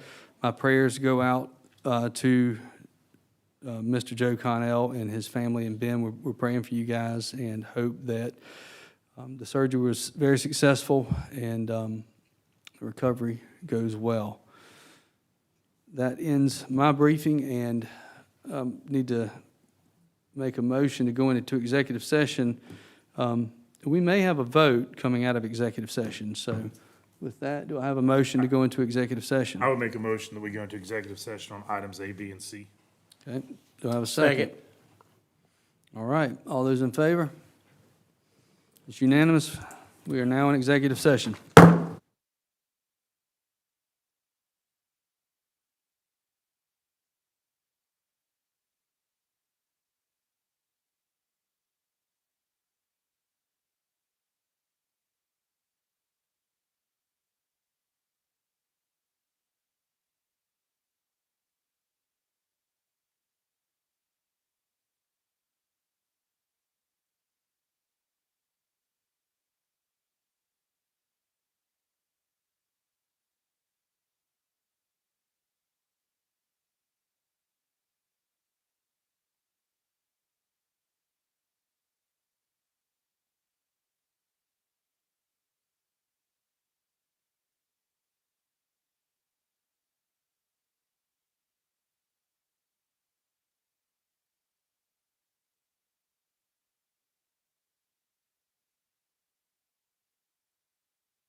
Like to make a motion to exit executive session. Make a motion to exit executive session. Second. All right. We are now back in regular session. Take the vote. Oh, all those in favor of exiting executive session? It's unanimous. Thank you. I have a motion. Councilman Schumate, you have something? Yeah, I would like to make a motion that this council authorize Chairman Connell, along with any councilman he deem appropriate to have with him, authorize Chairman Connell to negotiate with our current growth contractor on the current contract for rewriting the ZLDR. That is my motion. Yeah, I'll second that motion. Okay. No discussion. Okay. All right, all those in favor? And it's unanimous. All right, with that being said, Motion to adjourn. we are done. Do I have a second? All right, all those in favor of adjourning? All right.